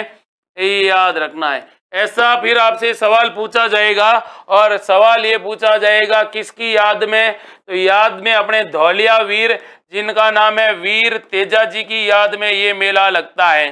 फिर आपसे सवाल पूछा जाएगा इसकी क्या विशेषता है? तो राजस्थान का सबसे बड़ा कैसा मेला है भाई? राजस्थान का सबसे बड़ा पशु मेला है। ये भी आपको याद रखना है। और आपको ये भी याद रखना है इस मेले से रिलेटेड कि ये जो मेला है राजस्थान में आय की दृष्टि से सबसे बड़ा मेला है। आय की दृष्टि से सबसे बड़ा मेला है। तो इसका मतलब आय की दृष्टि से सबसे बड़ा मेला, और आय की दृष्टि का मतलब हुआ सबसे ज्यादा इनकम होती है वो यहीं से होती है, ये याद रखना है। ठीक है। और अगर आपसे पूछे ये मेला कब आयोजित हुआ था, कब से आयोजित होने लगा, तो अपने मारवाड़ के शासक थे महाराजा अभय सिंह जी, और अभय सिंह जी के काल में इस मेले की क्या मानी जाती है? शुरुआत मानी जाती है। ये भी आपको क्या रखना है? याद रखना है। ऐसे सवाल भी अक्सर क्या कर लिए जाते हैं? पूछ लिए जाते हैं। प्रकाश लखारा, आकाशपुरी, मोहसिन खान, लीला बाटाडू। अगला सवाल देखते हैं और अगले सवाल की तरफ बढ़ लेते हैं भाई। और अगले सवाल की तरफ बढ़ते हैं। आप वीडियो को ज्यादा से ज्यादा लाइक करिएगा। और अगला सवाल है ये सवाल पूछ रहा है अकबर ने उदयपुर पर अधिकार कर लेने के बाद उसका क्या नाम रखा था? ये आपको बताना है। तो उदयपुर पर अकबर ने अधिकार किया था और इसका नाम क्या रखा था, ये आपको बताना है। तो अकबर के द्वारा उदयपुर का क्या नाम रखा गया था, बताइएगा भाई। जैसे आपको पता होना चाहिए कि अपने जालोर को जलालाबाद कहा जाता है। जालोर को कौन सा बाद कहा जाता है? जलालाबाद कहा जाता है। और उसके बाद देखिए आपसे पूछा जाएगा कि तो चित्तौड़गढ़ को क्या कहा जाता है? चित्तौड़गढ़ को कहा जाता है खिजराबाद। कौन सा बाद कहा जाता है? खिजराबाद कहा जाता है। उसी प्रकार सिवाना को क्या कहा जाता है भाई? सिवाना को कहा जाता है खैराबाद। क्या कहा जाता है भाई? खैराबाद कहा जाता है। ये भी आपको पता होना चाहिए। इसके अलावा आपको ये भी पता होना चाहिए कि जालोर, चित्तौड़, सिवाना, सिवाना के बाद में जयपुर के बारे में पूछे तो जयपुर को क्या कहा जाता है भाई? जयपुर को कहा जाता है मोमिनाबाद। कौन सा बाद कहा जाता है? मोमिनाबाद कहा जाता है। तो फिर आपसे पूछा जाएगा अकबर ने जयपुर का क्या नाम रखा था? मोहम्मदाबाद रखा था। कौन सा बाद रखा था? मोहम्मदाबाद रखा था। ये आपको आंसर देना था। ठीक है भाई। अगले सवाल की तरफ बढ़ते हैं और अगले सवाल को देखते हैं। और अगला सवाल क्या कह रहा है? अगला सवाल ये कह रहा है कि देखिए कछवा राजवंश के संरक्षण में लॉग टेबल का अनुवाद यानी विभाग सारणी के रूप में किया गया और इसके अनुवादकर्ता कौन थे? अच्छा सवाल पूछा है। कछवा शासन काल में जयपुर के शासक सवाई जय सिंह के समय सारणी का क्या किया गया था? एक विभाग बनाया गया था और उसके अंदर उसका जो अनुवाद किया गया था वो किसके द्वारा किया गया था, ये आपको बताना है। अब आप इसका क्या दोगे? आंसर दोगे, सही, सटीक और जबरदस्त आंसर दोगे, ऐसा मैं आपसे उम्मीद भरी नजर से लगातार देखने का प्रयत्न कर रहा हूं। बताइएगा भाई। Very good. हाँ, अच्छा सवाल है, बेहतरीन सवाल है और गजब का सवाल है। बताइएगा भाई। अच्छा और बेहतरीन सवाल का बेहतरीन तरीके से आपको आंसर देना है। अगर आपने इसको पढ़ा है तो आप इसका आंसर जरूर देंगे। बताइए। Very good, very good, very good, very good. तो ये किसके द्वारा लिखा गया था भाई? बेहतरीन सवाल है। बेहतरीन सवाल का बेहतरीन आंसर देना है भाई। Very good. तो ये भाई आप लोग जो बता रहे हो ना कि सर संसार चंद्र सेन और संसार चंद्र सेन वाले मेरे भाई आप लोग गलत बता रहे हो। जिन्होंने केवल राम बताया है वो सही बताया। क्या नाम बताया है? केवल राम के बारे में। और केवल राम कहते हैं कौन था? तो केवल राम जयपुर के शासक सवाई जय सिंह का ये क्या था भाई?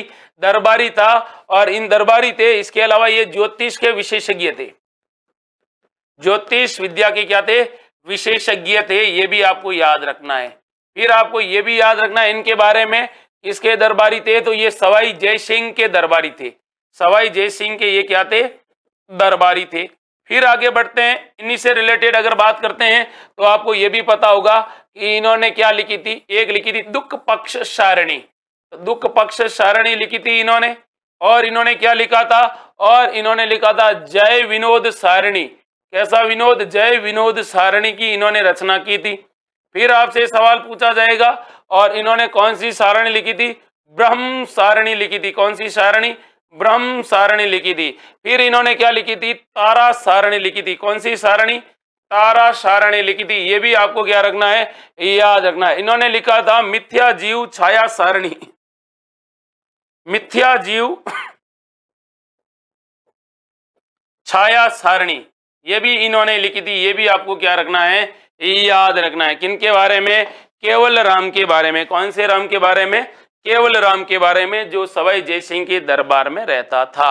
अब अगला सवाल देखिए, और अगला सवाल अपनी स्क्रीन पर है। वो आपसे ये पूछ रहा है, और क्या पूछ रहा है इसका जवाब आपको देना है। देखिए, सवाई जय सिंह के राजकवि जिसने राम रासों की रचना की थी, तो सवाई जय सिंह के एक दरबारी जिन्होंने राम रासों की क्या की थी? रचना की थी। कौन थे भाई? रामानंद, जुगल सरकार, अग्रदास, श्री कृष्ण भट्ट, कवि कलानिधि। बताइए भाई, सवाल क्या पूछा है कि इनके दरबार में किसकी रचना हुई थी भाई? इनके दरबार में एक रचना हुई थी जिसका नाम था राम रासा। और राम रासा के लेखक कौन थे? अब बताइए भाई, राम रासा किसने लिखा था? अच्छा सवाल है। क्या पूछा है? राम रासा। एक तो राम रासो है जिसे माधो सिंह ददवाड़िया ने लिखा था, तो राम रासा किसने लिखा? अच्छा सवाल है। ये लिखने वाले थे श्री कृष्ण कवि भट्ट, कवि कलानिधि। देखो, इन्होंने लिखा था राम रासा।